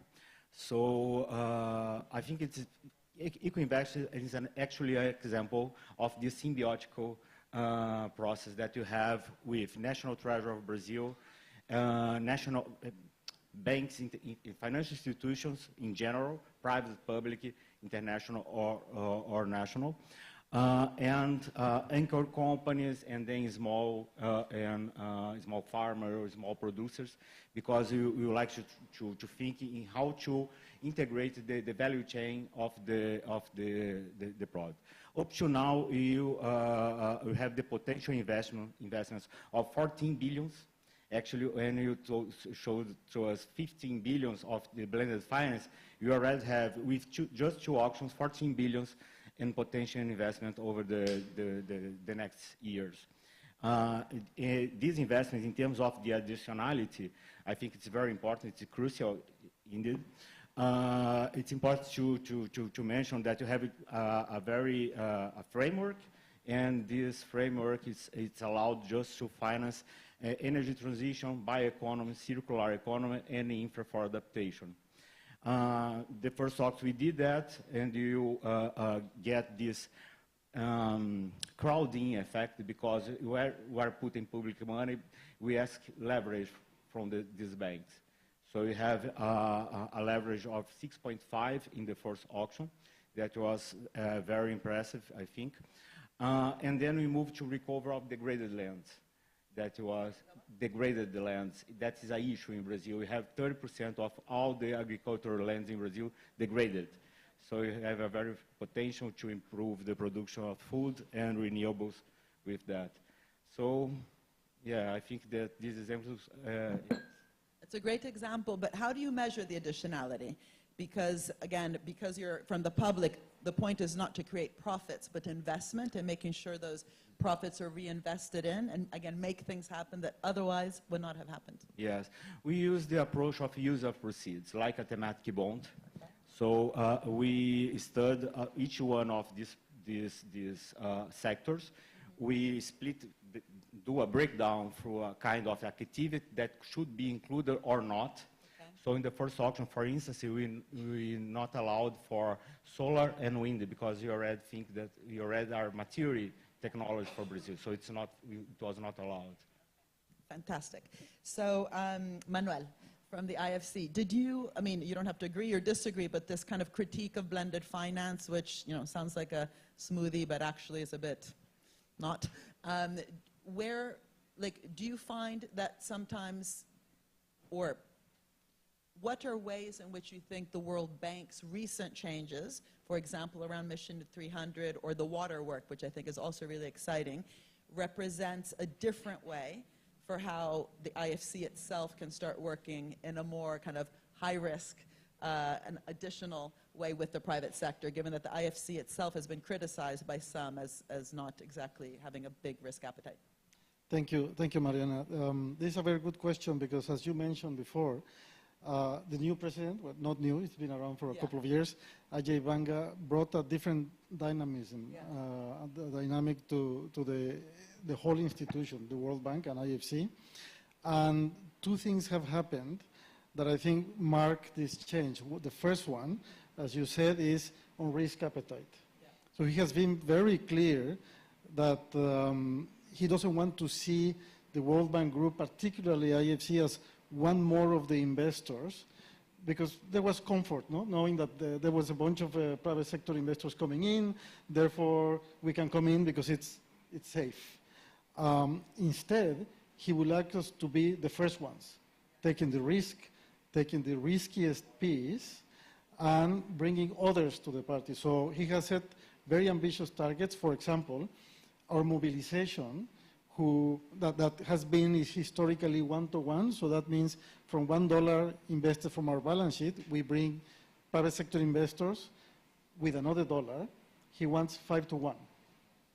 So, by the way, we have reached 5-to-1 in Brazil already, but the rest of the world has to follow. So for every $1 invested, we need to mobilize $5 from private sector investors, whether they're local or international. No? In terms of equity, we have created what we call the Frontiers Opportunities Fund, which was funded with IFC's net income. So we put $100 million in a vehicle from our own net income that will be leveraged to attract other investors, mostly philanthropies, I think, and this will be used as junior capital. So the junior capital means that for every big-scale risky project, we will lose that money before the actual private sector investors lose their money. No?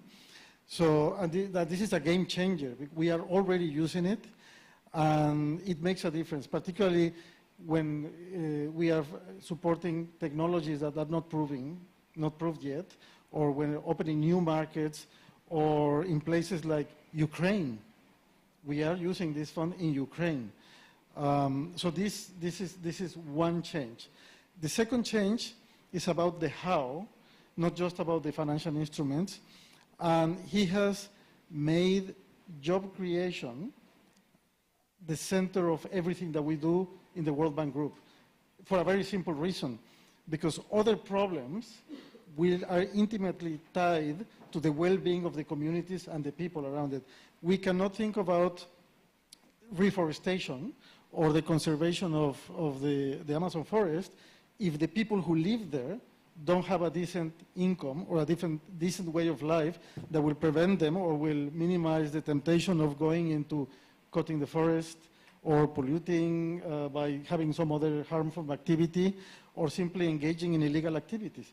So their needs have to be satisfied, and it all starts with having a decent job or a source of income. It doesn't have to be a formal job in a corporation.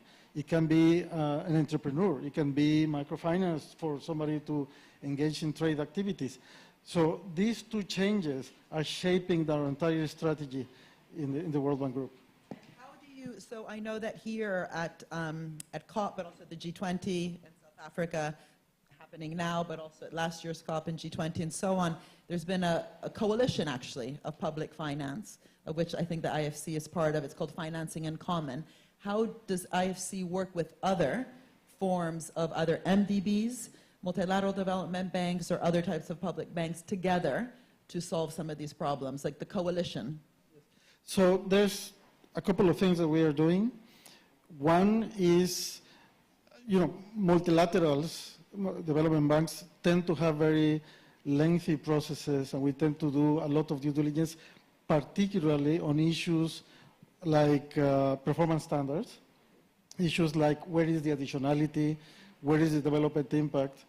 And if you are a company that has to rely on financing from 2 or 3 multilaterals, that means that huge amount of work multiplied by 2 or 3, which is a big deterrent. So one of the things that we are doing is relying on each other, bringing mutual reliance, so one multilateral can use the due diligence and the documentation that other has already done, so we don't put clients and projects through the process more than once. So mutual reliance is important. The other one is, how do we make our standards, particularly the performance standards that are super strict, uniform across? Can I rely on IDB's standards? If they're as good as mine, yes, I can. Or the other way around. Can we use EBRD's standards? So, luckily, the performance standards were mostly drafted by the World Bank Group, by IFC, and other multilaterals and other bilateral organizations have followed. So this is, but across, we need to do this with more than just the performance standards, but with other standards that we use. So these two things, will facilitate, and definitely it's a very good way of cooperation. Setting common goals is also very useful. 2 years ago, IDB and the World Bank Group signed a memorandum of understanding on how we are going to work on 3 critical issues in Latin America. One was the Caribbean, resilience in the Caribbean. The second one was digital technologies, access to digital technologies. And the third one, not surprisingly, the Amazon. Got it. Fantastic. Thank you so much. So, Julio, coming to you. You said you're a lawyer. We'll forgive you. But I will ask you both a question. I'm the proof that this is sexy lawyer. No, an event of diversity. They needed the exotic animal here. I see. Okay. But I will ask you both a question about actually the law, because I increasingly think it's fundamental. I was joking when I say we forgive you, because people like to pretend, like there's a joke that said, why are there more garbage incinerators in New Jersey and more lawyers in California? And the answer is New Jersey had first choice. Exactly. But anyway, so it's not true. It's a stupid joke. We can exchange lawyers' jokes. I grew up in New Jersey, so yeah.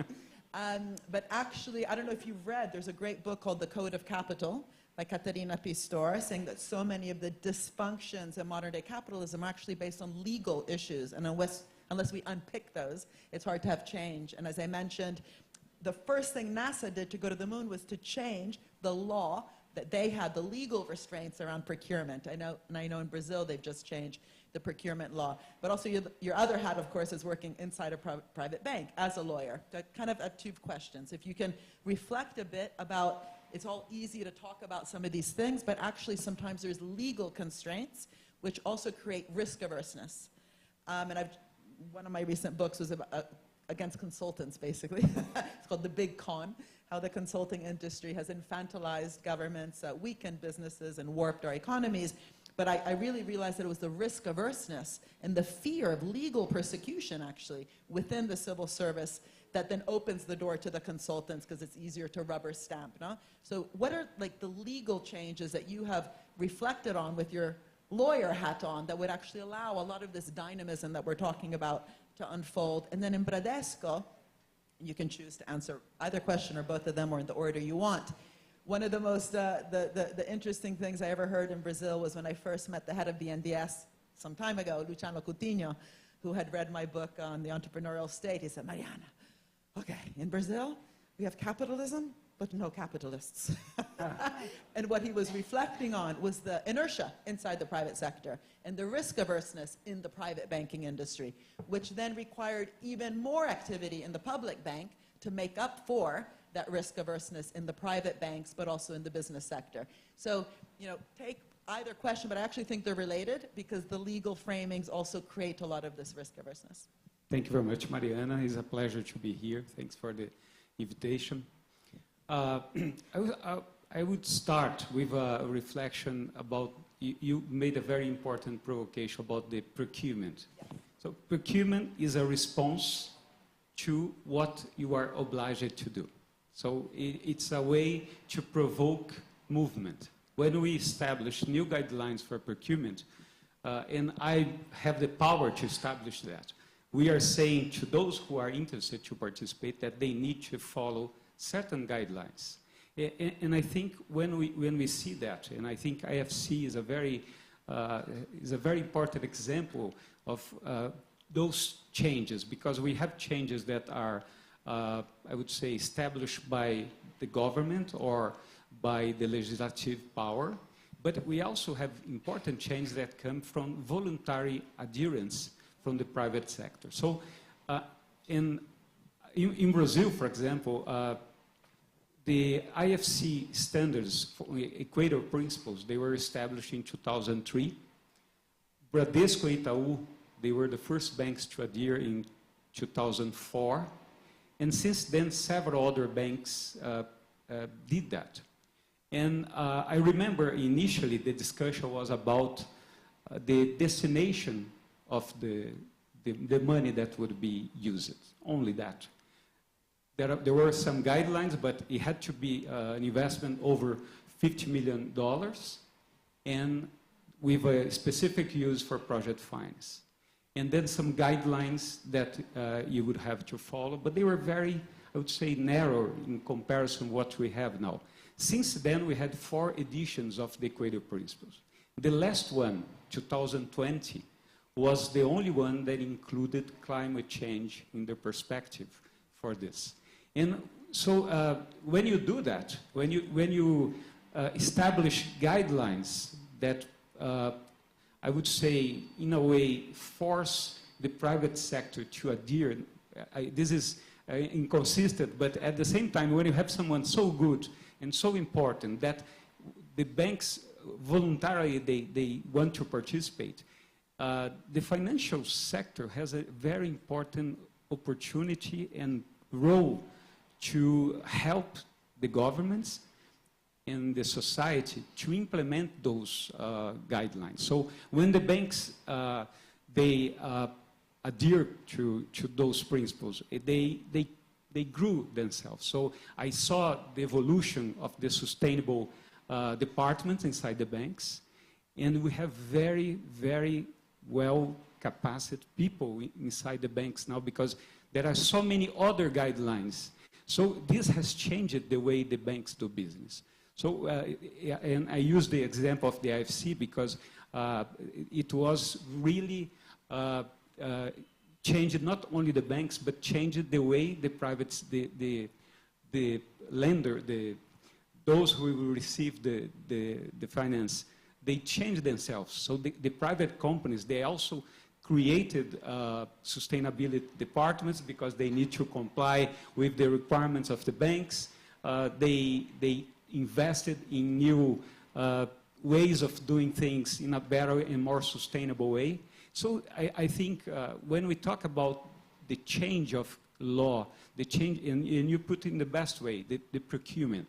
This procurement can come from legislation or can come from establishing guidelines that the private sector will there. So I think the banks, when you see the evolution of the project, the products, also we can talk about this later on, green bonds, social bonds, etc.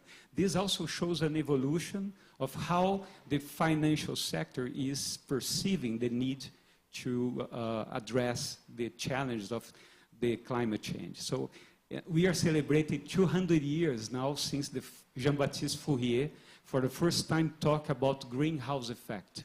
So it took more than 150 years.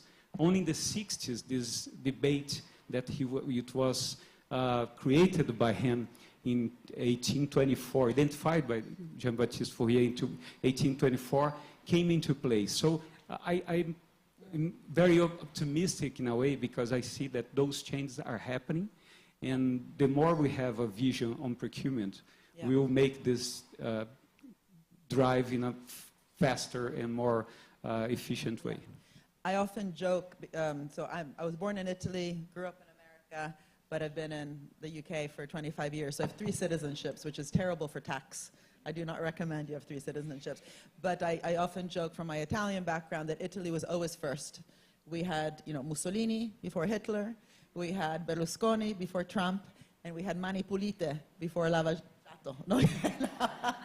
And one of the problems with these corruption charges, like you had here in this kind of ideological and sometimes difficult debate in Brazil, is that we end up handcuffing exactly the tools that actually should be, actually creating this dynamism. So in Italy, procurement, gli appalti, are in an agency for anti-corruption, l'Agenzia Nazionale dell'Anticorruzione, which sounds beautiful because it's Italian, but it's actually terrible because it literally puts handcuffs and fear into that tool, which could be helping to create markets. So I just think, one of the most important things to be able to tackle these climate battles is actually to, again, welcome experimentation, welcome the uncertainty, work together around those hard problems. As Kennedy said, we're doing it, not because it's easy, but because it's hard.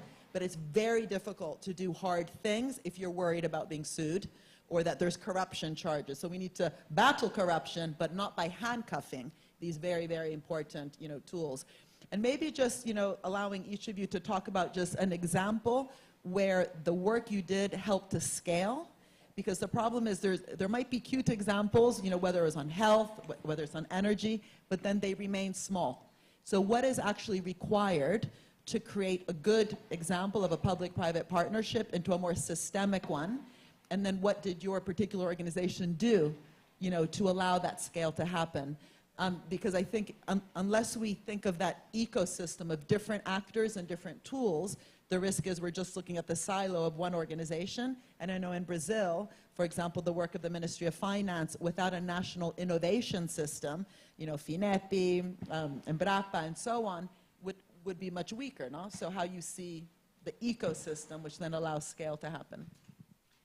Yes, I think you have mentioned about the ecological transformation plan. I think it's a very good idea that Minister of Finance are starting. So we have this, this plan is based in 6 pillars. We have the sustainable finance pillar that where EcoInvest that I am running is there. But there is the thematical bond as well, and taxonomy that is very important in terms of the additionality that you have mentioned. So you need to do the convergence into the national taxonomy. And you have with Cristina Reis too, the carbon market. So just in terms of this sustainable branch. Then we have the technological intensity. That does it means that better than just export commodity, we need to improve to create value added in our supply chain. So all of the projects need to think about it. So when I'm trying to do some auction in terms of the EcoInvest, I'm thinking this and how to create this value added. And then we have the thematic ones that is for mitigation and adaptation. But using the third auction that you are running is still open. We allowed for the banks to send to us the proposal after a while, so they have time to understand better the pipeline of the investment. Is to bring investment, mobilizing capital through equity. We are using debt instruments to create incentives for the bank, reducing risk, currency risk, and credit risk of these structures. And then the bank should put together with some fund management assets, so using these capital market vehicles to bring external investors and national investors, use these de-risking structures to foster new projects in terms of, so we have the technological readiness level, so TRL. So we use some parameters to which kind of project should be applied. So startups, companies that they are growing, so coming from startup up to a unicorn, like a 1 billion of total sales. And spin-off, corporative spin-off. So could be very interesting to use some companies, large companies that are running in Brazil, maybe have a good idea. So this open a special vehicle and then you can use this instrument of EcoInvest and the bank with the other external or national investors to put together then fundraising for these new companies in new technology. So is that how to use that? And you are working together in some way with BNDES. BNDES just announced one call for this kind of funds, so for equity vehicles. So in this sense, BNDES, you put, BNDES in this case have actually equity. So they use BNDES PAR to put a fund into the fund. And then use this EcoInvest will help for this fund management to bring the other part of the investment. So it's a kind of complementarity in terms of the policy. With FINEP, we are talking about because we think that they can bring this new project that they are working with from the base. So this very, very innovative product and project.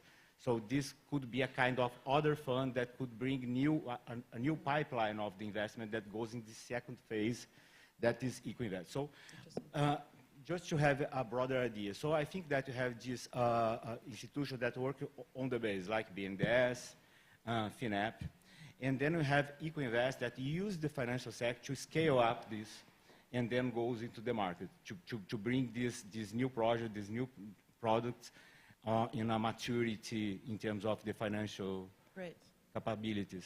It's a great example because, again, otherwise we think of finance in a siloed way, and then everyone, again, that's why we talk about financial gaps, as though we just have to throw money at a problem. And maybe, again, coming to you, Manuel, the same kind of question, but posed a bit differently, that often when we think not only of financial gaps, but the supply of finance, we forget that actually often the problem is the demand for finance. There's not enough kind of, gazelles and greatly innovative companies that even require that finance to do these difficult things. What have you realized from the work of IFC? Maybe even take some of these mission examples, whether it's the one around electrification or whatever you want to choose. What do you think was required in the countries where you operated well that allowed more demand for finance for highly innovative companies because other institutions were in place? This idea of an innovation system or something that allowed companies to actually flourish, and then the finance that you then provided allowed that kind of systemic change.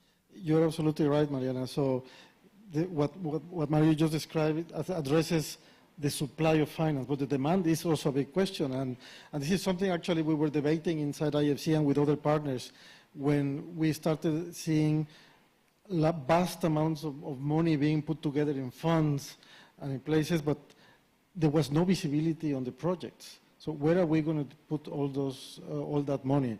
And many of the projects didn't actually match, or were not, they were simply not viable. So we realized that, and M300, what you described, is an excellent example. M300 is an initiative of the World Bank Group in Africa to provide electricity or access to power to 300 million people in Africa. So, and the way we are doing this, and there are other examples, not just M300, is we sit down with each one of the governments where this is happening and review what are the impediments from the government side in terms of regulation, in terms of practices, in terms of red tape that need to be addressed for the private sector companies to be willing to take the risk, willing to establish a distribution line or a power plant, and then the finance will come. If you have a good enough power company and you have the enabling environment, the finance will follow. And if it doesn't follow immediately, or we can step in and then bring solutions that, like what you were describing, to provide the supply as well. But the demand is super important.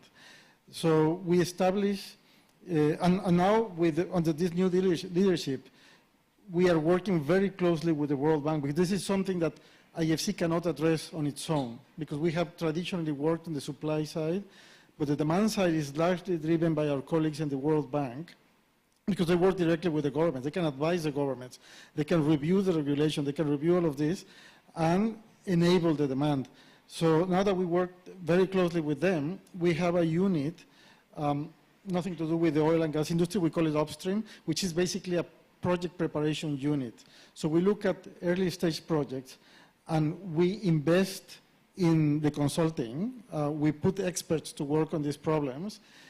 We commit early capital, and we identify what are the impediments at the project level, but also at the macro level and the systemic level.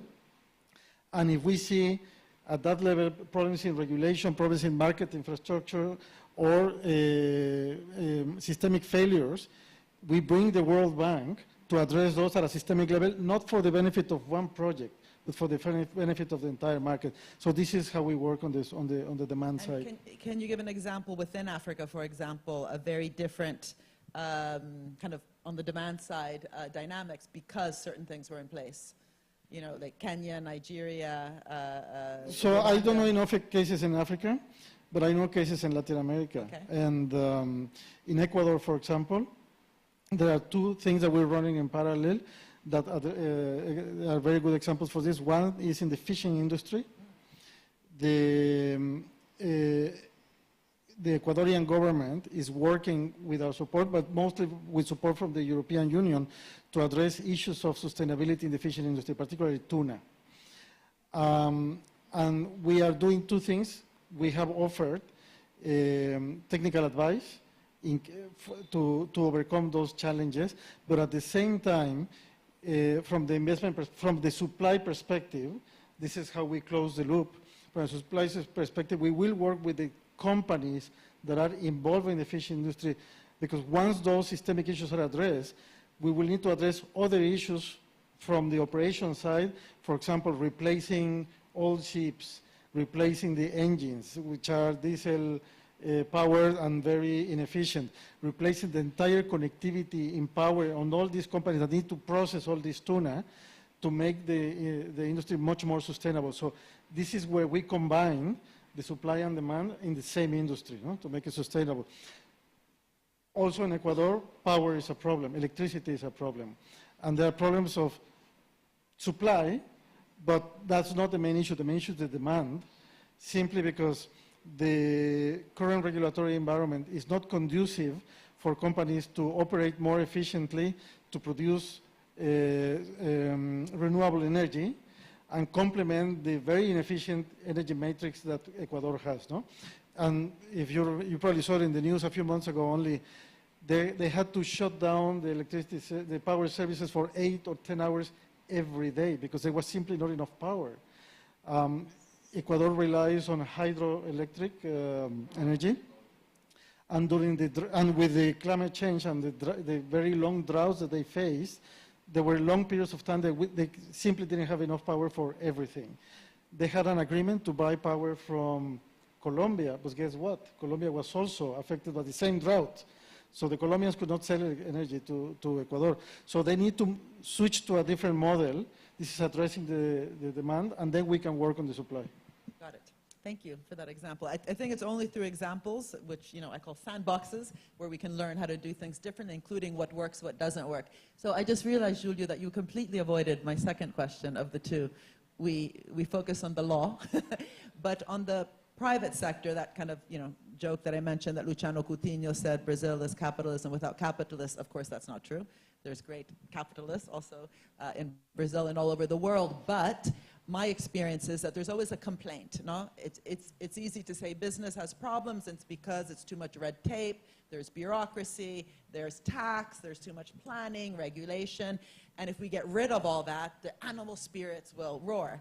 And there's a great letter that John Maynard Keynes in the early 1930s wrote to Roosevelt during the recovery.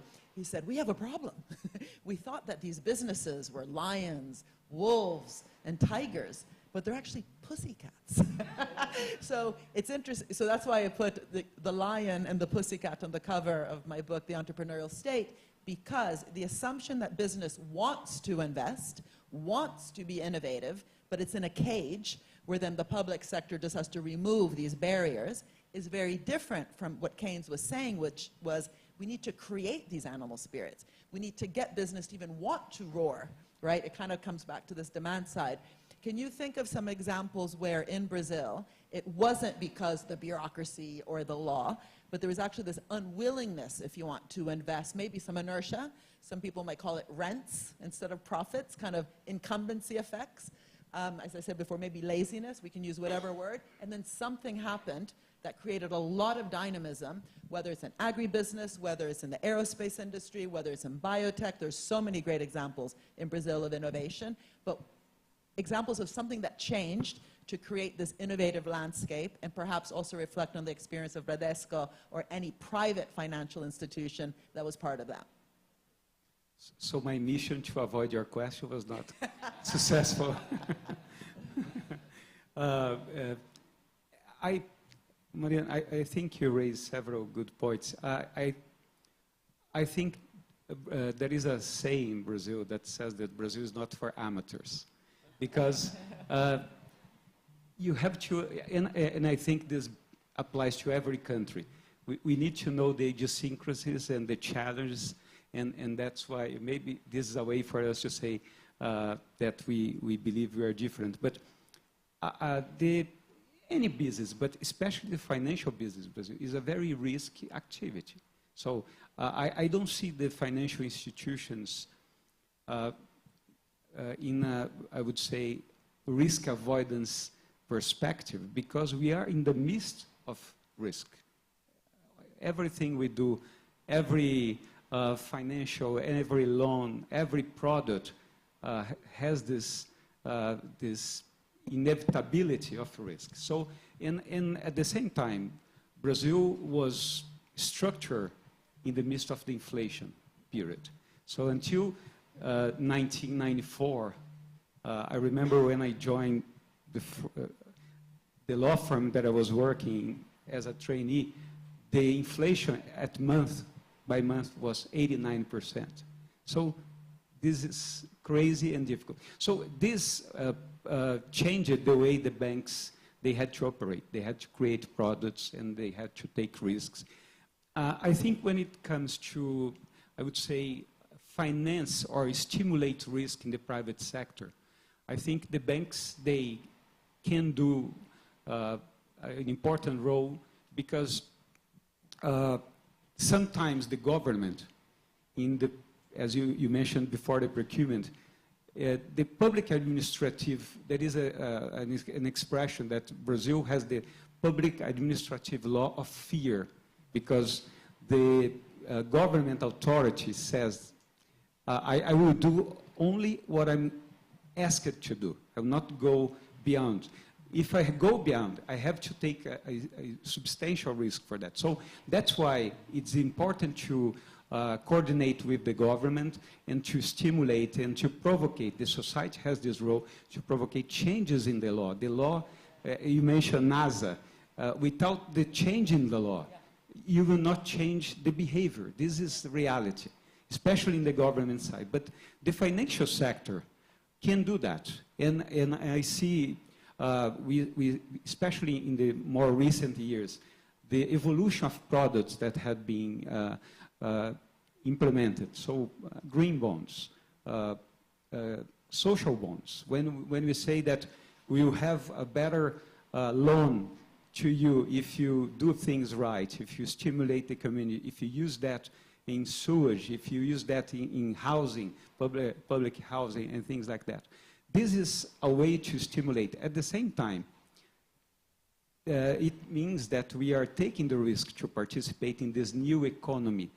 The transition energy costs are about 1.6, 1.9 trillion.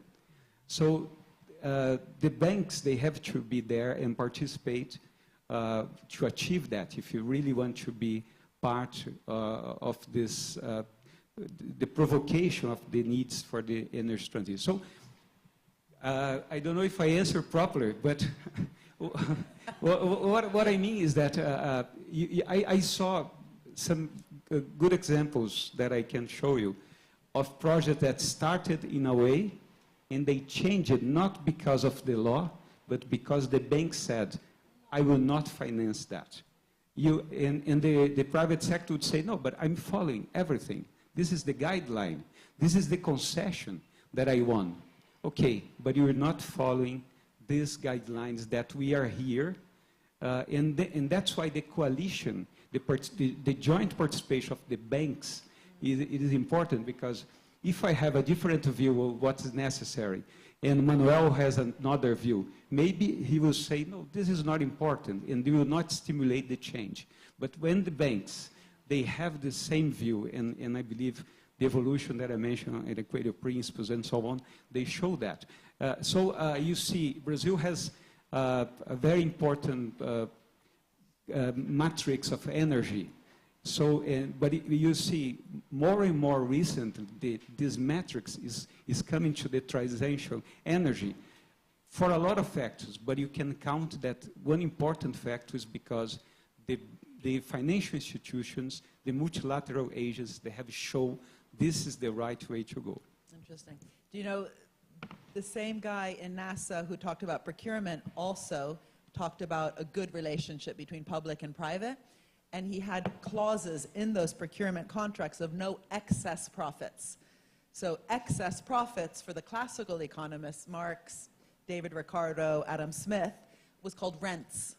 And I often argue that we no longer know in economics how to differentiate profits from rents because we no longer have the kind of interesting debates that those guys used to have back in the day.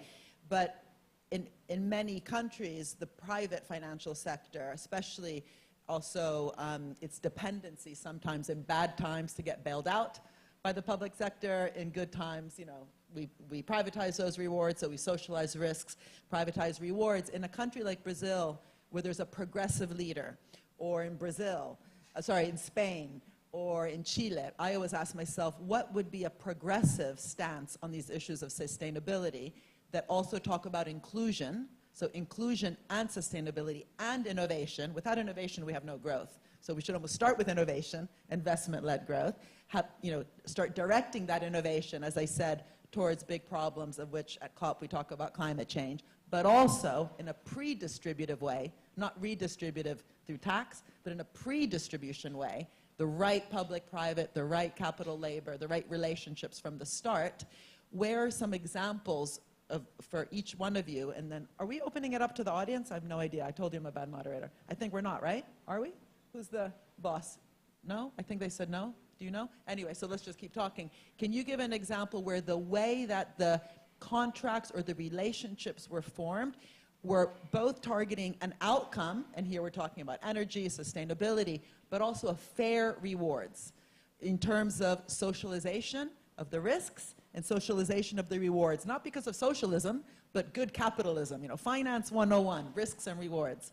And one of the critiques that many make is that when we get it wrong, we end up, again, bailing out Goldman Sachs during the financial crisis for 11 billion, and then when things go well, you know, they kind of, you know, keep the money, and there was no kind of risk-adjusted return to the state. But anyway, I could give other examples. Where's a good example where you think the inclusion agenda, the poverty reduction agenda, was not an ex post thought, but how the relationship was set up from the start to socialize the benefits of how finance was structured in capitalism? Well, let me think. I think we have one classical in terms of the energy. So you have this target to use alcohol or ethanol, so in mixing together with gas. So I think it was a very good, and the auction for the renewables too, for winds or things like that. So we are growing and reducing the risk because you have a kind of off-taker. It's a necessity to follow that target. So it's, I think it was a good way to do this. It is growing in terms of the renewables that you have. And again, going back into my program that the Invest, each auction we use some targets. So for instance, in this, today I just announced the auction for bioeconomy with the focus in Amazon area. And then the target of the portfolio of the bank should be 10% at minimum in social bioeconomy, or in 25% you need to put bioindustry and other. So you use this kind of targets.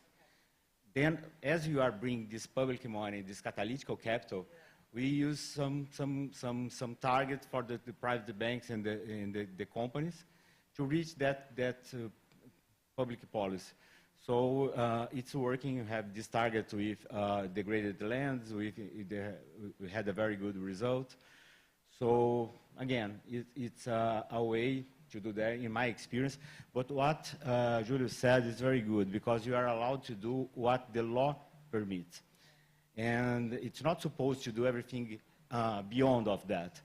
And in this sense, I had many questions about why are you doing that? Because you are running risk, because you are going beyond that it was your necessity to do. So something to think about. Yeah. Okay. So a couple of examples on how we incorporate inclusion, and we focus on those who have less access in our strategy. So one is we are now working directly with supply chains of family farmers and smallholder farmers, where we are taking their credit risk, and we're using blended finance to bridge the gap between what the market will demand in terms of return and what they can actually afford So this is one example, and we are doing it here in Brazil. Another example more broadly, and this is something that the President Banga announced just a month ago in Washington during the annual meetings, is an initiative called AgriConnect. AgriConnect addresses the agri-sector. It leverages technology and finance, but the main objective is to target millions of smallholder farmers to lift their income, give them access, more direct access to market and final uses, as opposed to having a myriad of intermediaries who basically consume all the margin and better their lives. So this is our example. This is just starting, and we have selected a few countries where we're piloting this initiative. One of them is Brazil. And maybe, Julio, just coming back to this notion of excess profits and rents, what do you think that means for the financial sector? Because, of course, it would just be, you know, if you want a lazy critique that there's too much rents in the financial sector, but what's a good example of how the sector itself can almost auto-regulate by making sure that as part of the ESG kind of metrics, the S and the G matter as much as the E in terms of governing a process in a fair way, so you're not earning excess rents, but fair profits? Mariana, all of the toughest questions. Get away with murder. Yes. He's always my target. No, this is a very, very important topic. And maybe Manuel will answer better, but well, I think I will start with a different approach, but I hope it will come. The presence of the banks is also a way for us to see a social engagement of the communities. So there is a very high price for a community far away that does not have access to the financial system. So if you see Bradesco, for example, is in the Amazon area since the 60s. It's an 85 years old bank. So since the 60s, in Bradesco and CAIXA, Banco do Brasil, Itaú, all the banks, they have spread over agencies, and Bradesco has in regions where before the communities, they had to travel 3 days to get to a place where they would be entitled to receive or to pay something or to buy things. So, so when you give that opportunity to the community, you not only restore the dignity, but also you restore the capability of the community to have a circle life of business. So if we live here, we don't need to go 3 days away in a boat. We can exchange among ourselves and strengthen the community. The money will not be there. So I think this is an important aspect. And you see there are the banks, they have boats that go to those remote regions. And this is a fantastic expression of how this changed people's life when you give them access to the financial system. But on the other point, the banks, they also can do eligibility of areas of business that they can foster in terms of finance. So, and I think the banks are doing that. We the evolution of ESG in the last 20 years, we are not talking only about the destination, but we are talking about how this has been reflecting the community. When you have an investment in an area that you have the affection, you will affect the population. You need express and prior consent for that investment to happen. So there are, those are small examples of how the way that we do business. It would be easier if I simply lend the money.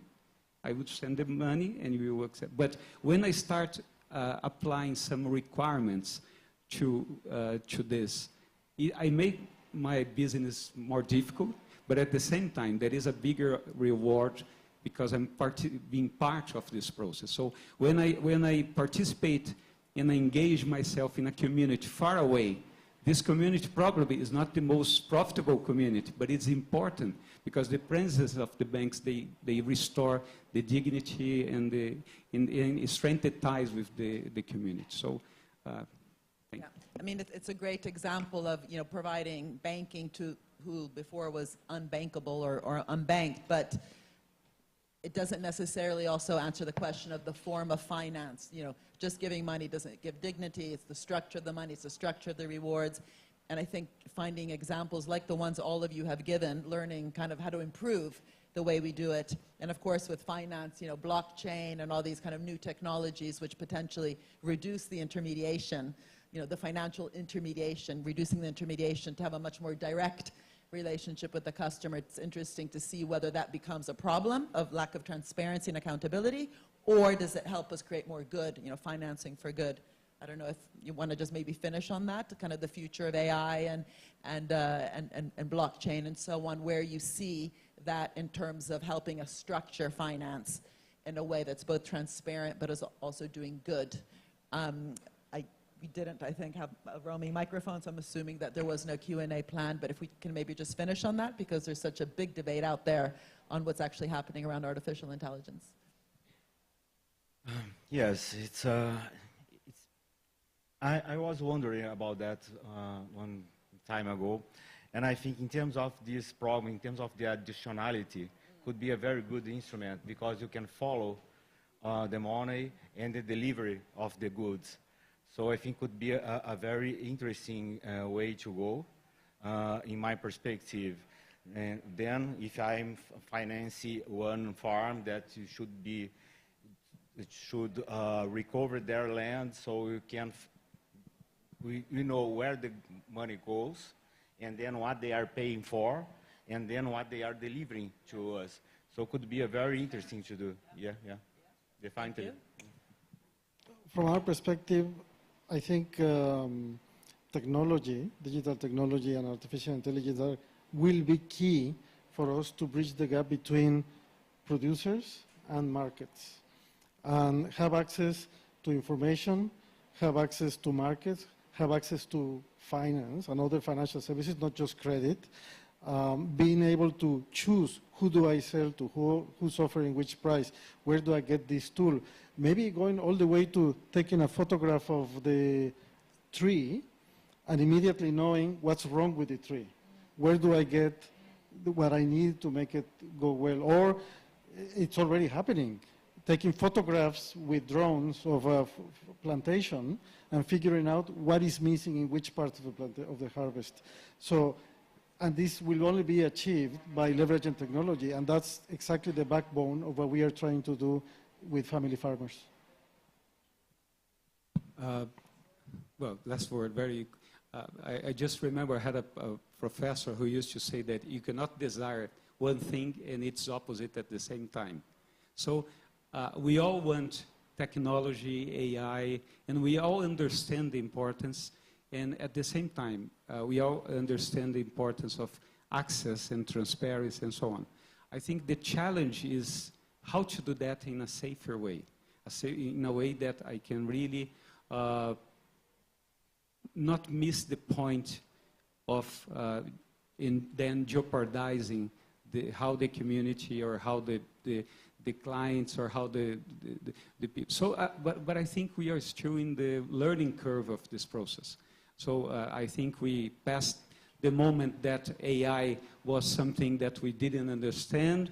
Now we pretend that we understand, but we don't imagine how this will change our lives. But will certainly change. The same way that the technology in the financial sector changed people's life, giving access in your mobile so you can easily pay for this. So I think the challenge that we have now is, okay, this is the goal that I want to have access and transparency, but with safety and proper regulation. Yeah. And of course, better understanding the algorithms would be also a good way to put those into the S&G. Just to name another woman, because I've only talked about women's books because we have too many men on the panel, but another great book to read is Shoshana Zuboff's book called Surveillance Capitalism. And she says, you think you're searching Google for free? Well, guess what? They're searching you for free. So these issues of better understanding how to also get the algorithms right from the beginning, so we're not picking up the mess afterwards on these issues also of transparency of how data is used, I think is central to make sure we have an innovative, sustainable, inclusive planet. So on that, thank you so much for our wonderful panel. Yeah.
uma moderação no volume.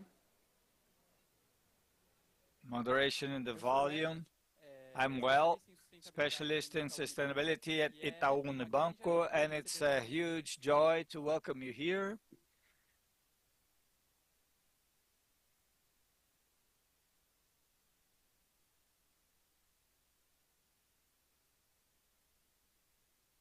CA.S.E is a coalition of major companies in Brazil, Bradesco, Itaú, Itaúsa, Marco Polo, Natura, Nestlé, and Vale that join to reinforce the relevance of active engagement of the private sector in the climate agenda and nature agenda. Our major goals with CA.S.E are give visibility to cases and solutions already implemented and upscalable, promote dialogues and mobilize multiple sectors, and restate the potential of Brazil and of our companies in aligned economic development, sustainability, and social justice.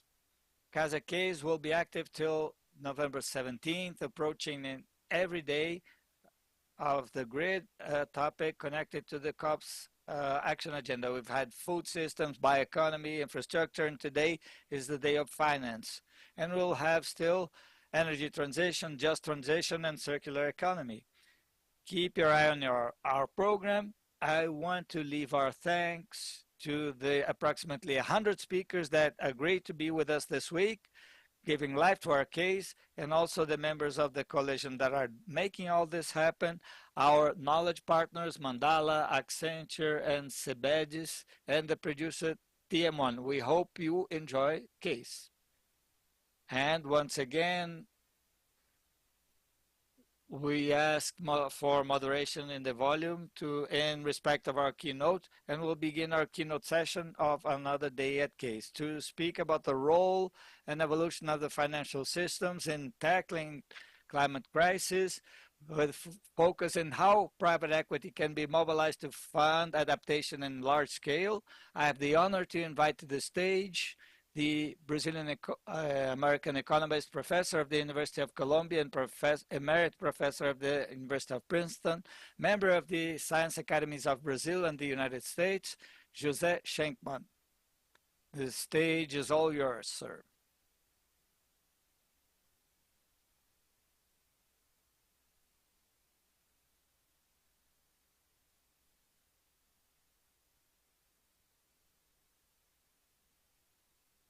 I think you prefer me to speak Portuguese, right?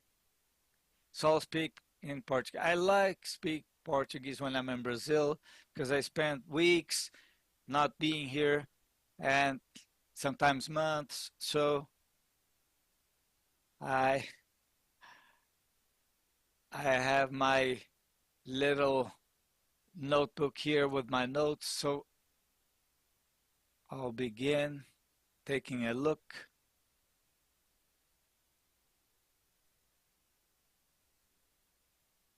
The idea, my idea is to speak for about 15 minutes about what we are doing. I don't know what the term is. I chair, the chief, the boss of the Economist Council, Economists Board. So what I did, the plan was the following. The Economist Board has many contributors in a given sense. Ministry of Foreign Affairs, and with given people. The Ministry of Finance had appointed a few people, but I chose about 8 really top economists.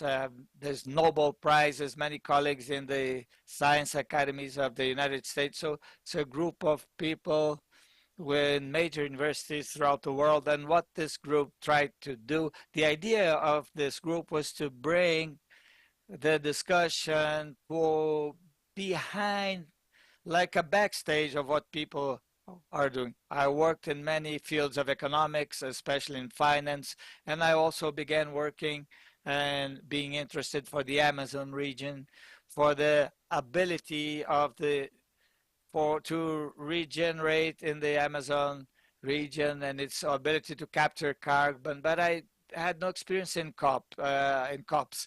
This was my first COPs. When I began reading the documents produced for COP, one of the things that caused, given curiosity, this figure, which is repeated frequently, of $1.3 trillion per year for the countries of low and mid income. So one of the things I try to understand is how we got to this figure, how people got to this figure, and regretfully, can be a problem of mine, but I asked many authors. I couldn't get any explanation. So I said, we have to begin a little earlier, before. And where do we have to begin? First idea is to understand the following. 2024, which is the last year for which we have data, the emissions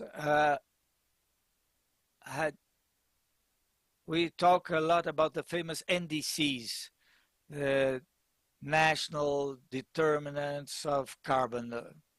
These NDCs, they made a calculation. This is a science agency of the United Nations. They did a calculation and they said if you carry on, do everything which is provided by the NDCs, will get to at least 2.6 degrees. So it's really a disaster, as I've heard from many people involved in what they call climate economy, that we have to observe the NDCs. We can observe the NDCs and everyone will boil. So our idea is that we should begin to have a goal, which is the net zero trajectory by 2050. Up to 2050, we have to reach net zero. So you can ask, what can we do to get there? So the idea is to begin with a goal and then look at projects that can help that goal, which is the second phase. And only on the third phase, think about funding.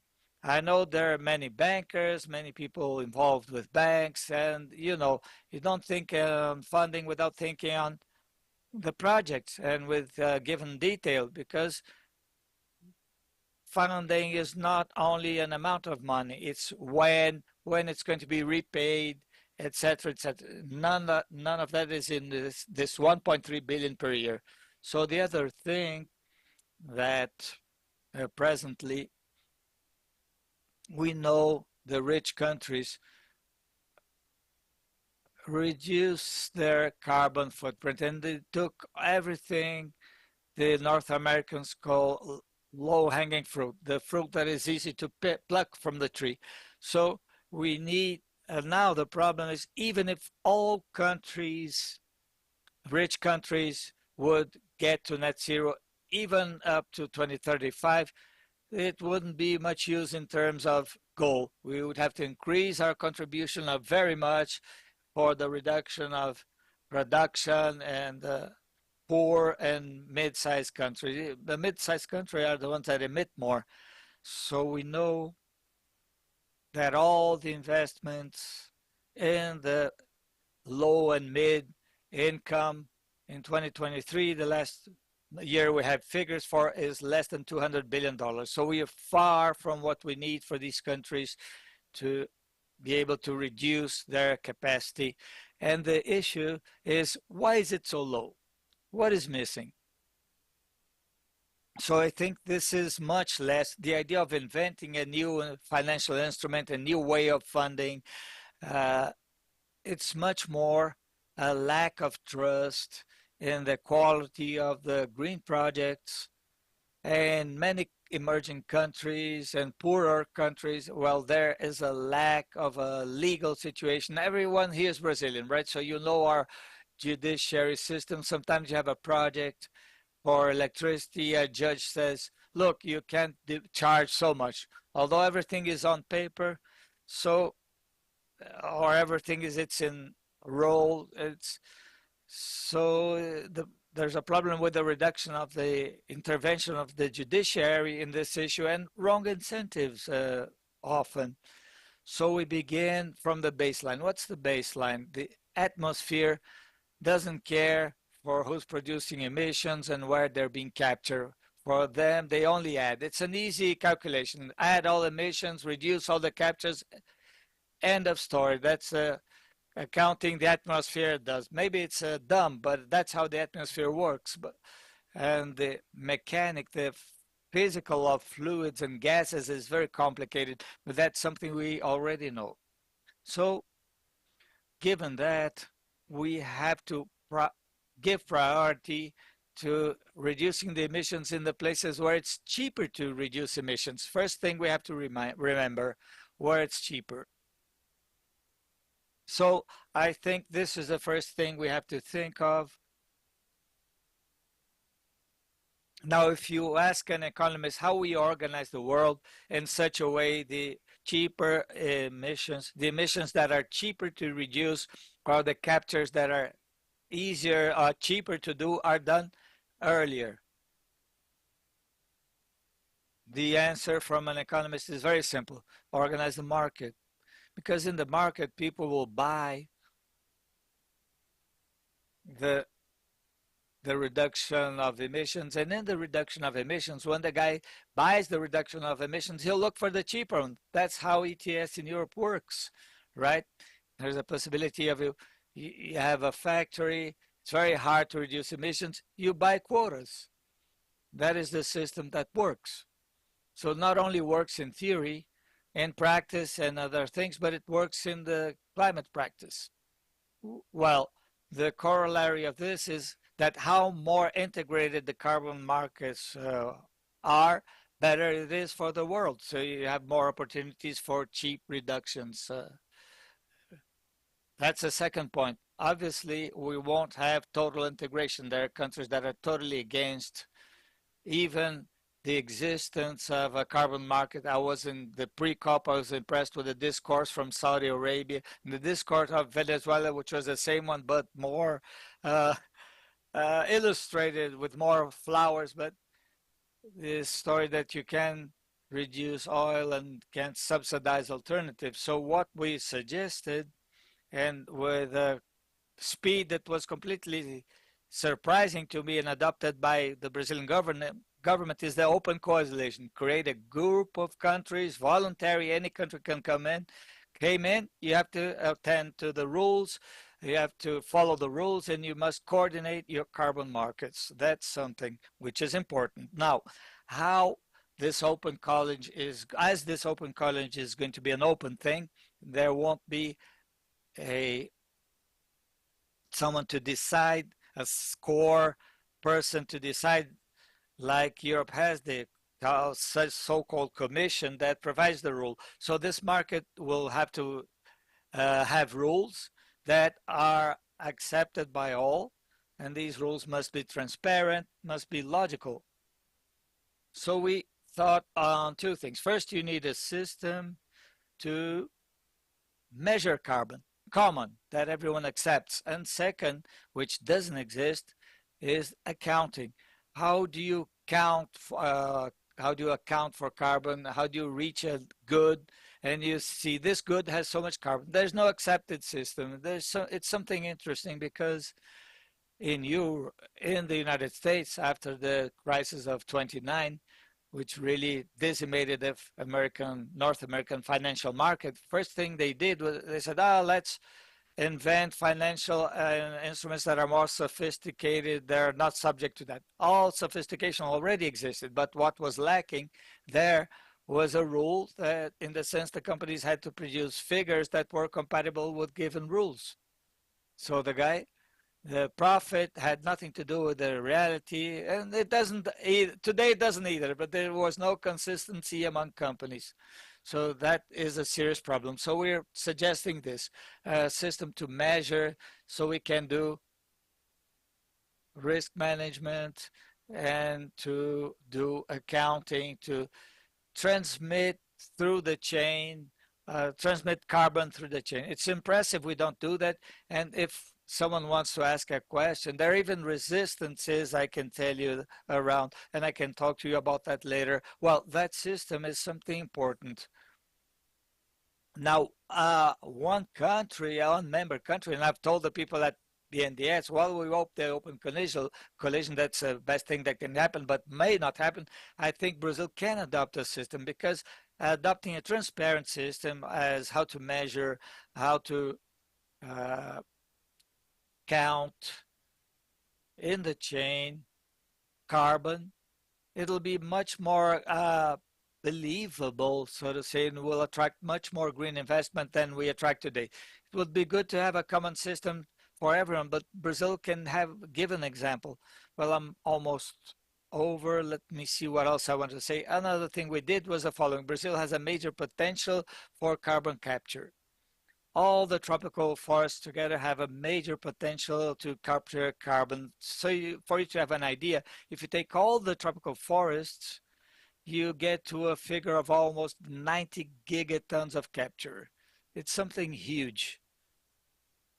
So it's a figure, there's a production, there's a large possibility for tropical forests, not only Brazil, all countries that misbehaved, like Brazil misbehaved, destroyed part of the Amazon region, now have a capacity of restoration that doesn't exist, regretfully, in countries that behaved well. But for the countries that behaved badly, we have the possibility of capture a lot of carbon for a long time. That's an important figure. That's an important information.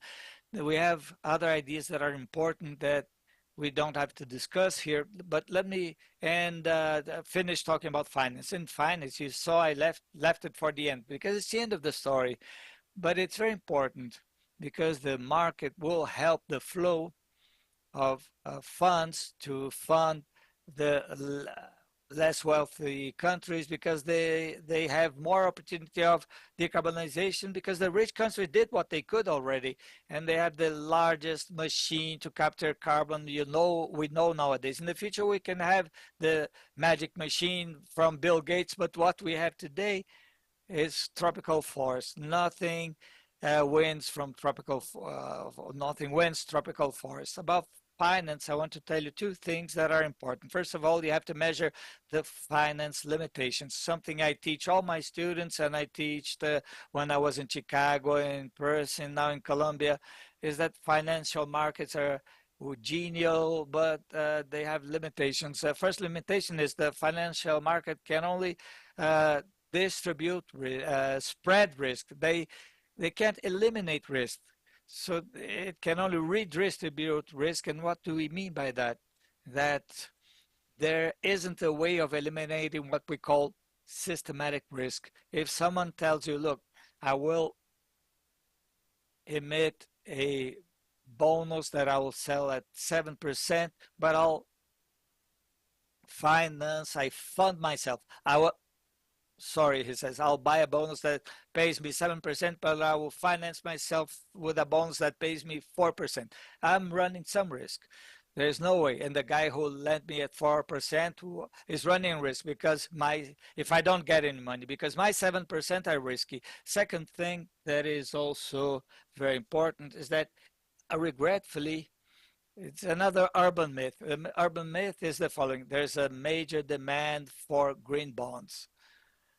Economists are boring people. People say, obviously, there should be a major demand for green bonds. It's something good that if humanity was like that, but that's not how economists think. Economists look at the interest rate differences between green bonds and non-green bonds, the most comparably way they can. And so you understand that this is facilitated in countries like Germany, that issued bonuses with the same terms except one green and another one non-green. And the difference of rates, the advantage of rates of the green bonds is ridiculous, very small. That for an economist has one interpretation only. No, not many people want to buy green bonds because if they had, the difference in the rate would be huge.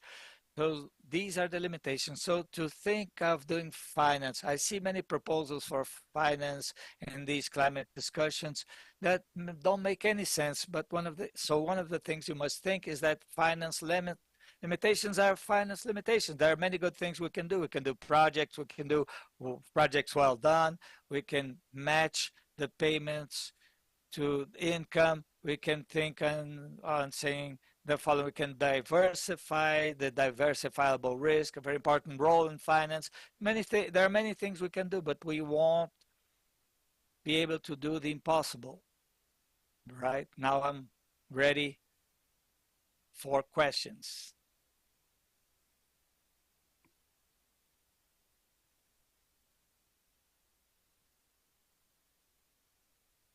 Belém from Itaú, Belém Carbono. How do we scale up the demand for carbon in the world? By the market? Well, imagine, in Europe today, I don't know the price today. The last time when I looked at it, a ton of carbon was negotiated at €8. The calculations that I did together with Juliano Assunção and a colleague from the University of Chicago. I've worked with him for many years. Lars is one of he received a Nobel Prize. He was awarded.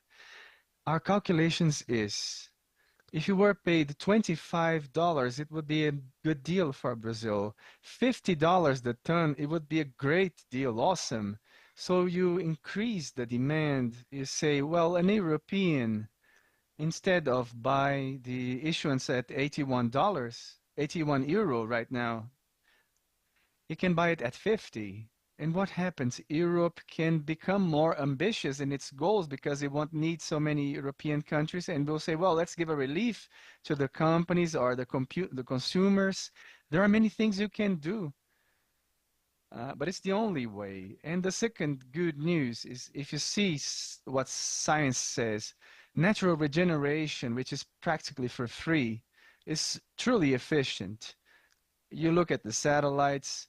Brazil has 6 million hectares regenerating naturally only because people have left their farms as a result of low productivity.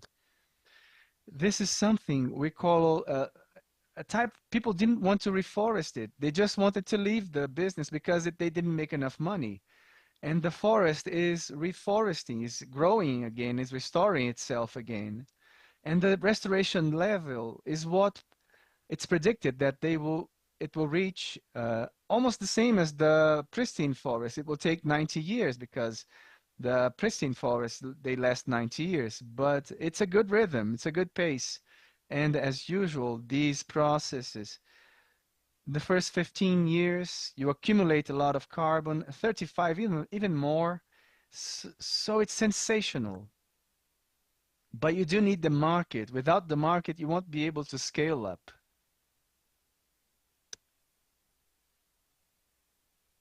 Good evening. My name is Scott from Catavento Consultancy.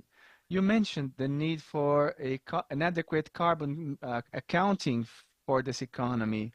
We have been having this GHG protocol methodology, and recently there was an ISO partnership. Do you think this harmonization can come from this place, or that a ledger approach and other techniques are the option?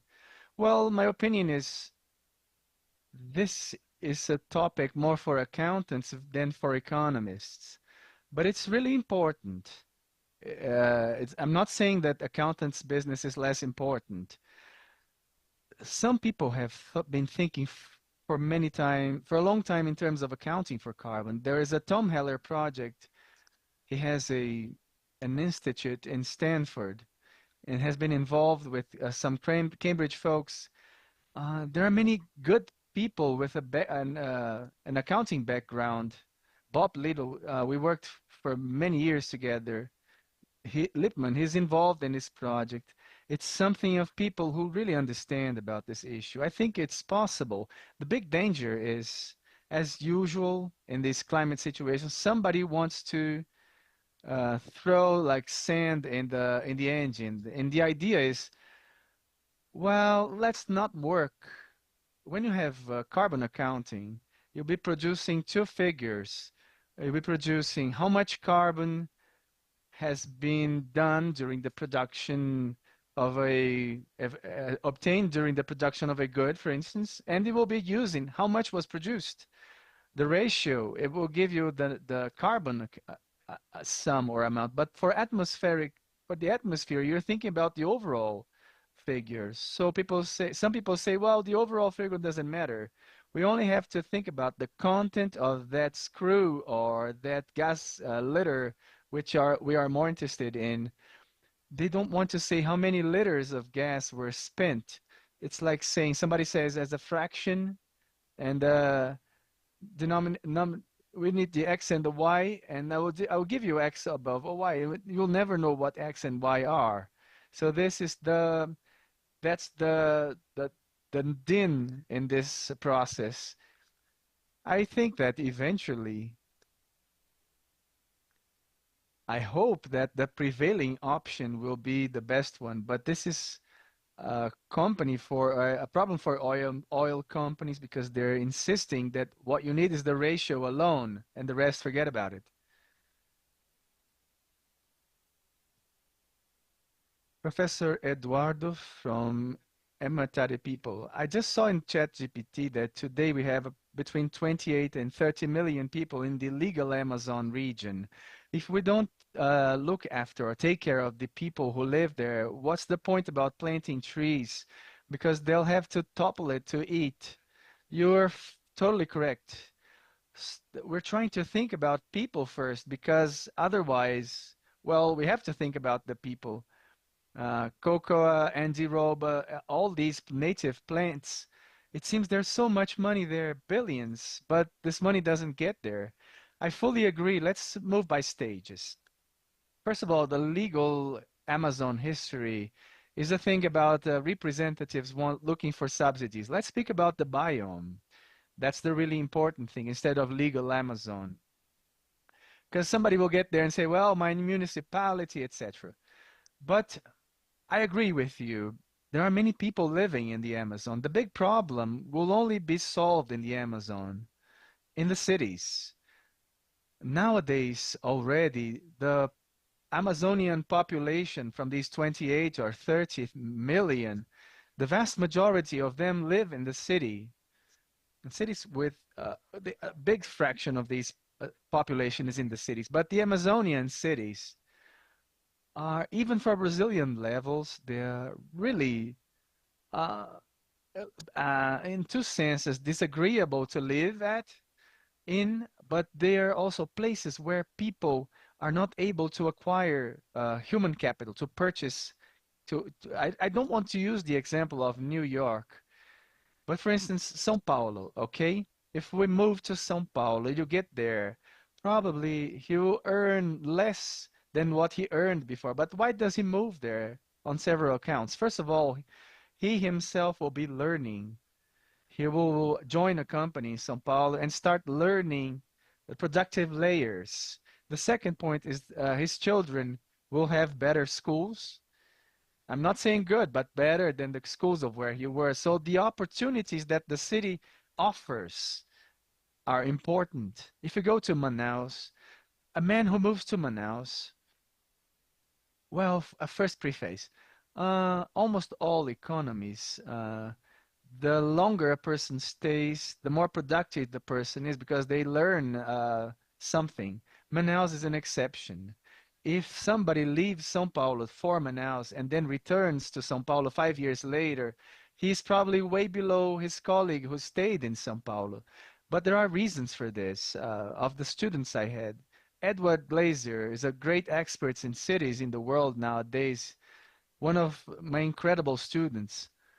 And he, this year, COP ended, put an end to my research activities. I have a paper project with Ed asking why is Manaus also, he has an hypothesis which is interesting. He applied it to other places in Africa. Labor in Manaus is really segregated. People, they don't invite for work somebody. They have a big division of labor. Anybody who gets there working as a daily, and the most educated folks who design projects, this is a serious thing. I agree with you regarding the products. I think Brazil, one of the things that leaves me kind of irritated, I live in New York City, right? There's a store there called Italy with many chocolates, okay? And my wife is crazy for chocolate, so we buy a lot of chocolate there. They have other things, generally Italian chocolate. It's something with the name Italy that they have. You enter the store and they have chocolate. They say, Peruvian Amazon cocoa, Colombian Amazon cocoa, cocoa from Venezuelan Amazon. Where is the cocoa from the Brazilian Amazon? So Peru has developed these cultures a lot more than Brazil, and they have a magic with food there, which is amazing. Any advanced city in the world, you have a good Peruvian restaurant and so on. It's hard to find a Brazilian restaurant. You can have that in São Paulo, but if you get to New York, you won't find, or in Rome or London, in all these places, they have great Peruvian restaurants. They have an idea of how to do it. I fully agree with you. A part of the project I'm participating in, Amazonas 2030, is reflecting about this issue. Brazil, for instance, is exporting less tropical pepper than Vietnam, for instance. A country with a forest which is, well, 1/20th of the Brazilian Amazon. They export a lot more. Açaí is going from Vietnam as well. So these places, açaí is one of the Brazilian products that you still see in cities in France and US. But nowadays you have the competition from Asia, Southeast Asia. So it is an issue indeed. We need to do more. There are people here who are entrepreneurs, and you've got to learn. I tasted the chocolate because I understand a little bit of chocolate. I tasted. I'm not doing any advertisement. I don't even know the people. Okay, Luis Abrão. Who do you know this chocolate? It's a spectacular. It's spectacular. You could sell it anywhere, in any store, in the large cities of the world.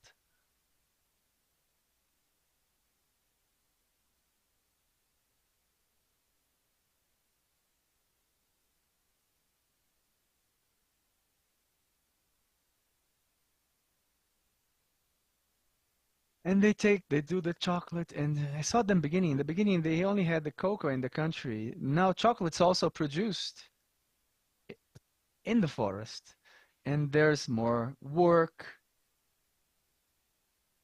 and you occupy a minimum spot at the forest, and you produce a lot of jobs and generate income. So I agree with what you say.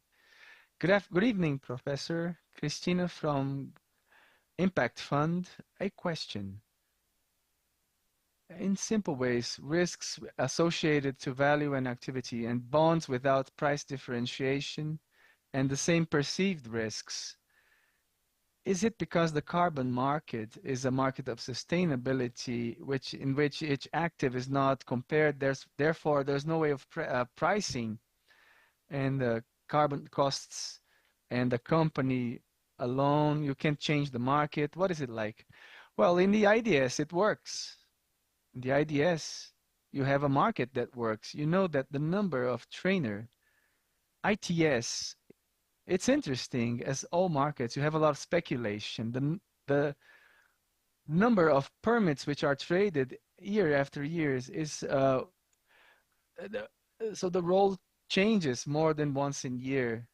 They change hands. It circulates, people buy, and then it goes up and then down, and then they're disappointed and sell it. But the market works. I'm not concerned with this. Obviously, the price will be, but you don't have the contract. There's a lot with volatile prices. How do you produce oil throughout the world? Think about it. Oil is highly volatile. If suddenly there's a boycott for a Russian oil, and then the prices fall, and you have a market. It doesn't mean that you'll have problems in markets that work. In principle, two companies, one with and the other without sustainable practices. Two companies, one with and the other without sustainable practices. The green bonds and the other non-green. In theory, those with sustainable practices should be more resilient than those who are not sustainable. Why is this not priced? I won't explain why the OpenAIs and the trades are cheaper or more expensive. The issue is, as I said, as an economist, if people really had in love with green bonds, the yields would have to be higher than those that are not green. I'm not even speaking about the companies. I'm speaking about sovereigns bonds. Germany, Denmark issued bonds in the same terms, one dedicated. You can say, well, green bond has less liquidity because the yields were smaller than the regular bonds in Germany. But in either way, if there were really this great interest, this is the diagnosis of an economist. There's no substantial interest. I can't find another reason. I asked 3 friends, and the 3 of them want green bonds. A company with which has an ESG issuance with risk mitigation, good ESG practices, and is mitigating risk. So the green bonds should, in principle, be better priced than a company without good ESG practices. A company with good sustainable practices, is it not priced better than the one that does not have? Because the benefits, or people think, it's not capturing, well, the same thing with ESG. If you look at ESG is a long, complicated procedure or process. There's a lot of mistrust in the value of the ESG seals, which are issued around the world, and as well about green bonds. That's why we need to have standards that are accepted so that people, and then, yes, perhaps there will be a demand for those green assets. But in the present, it's hard to distinguish.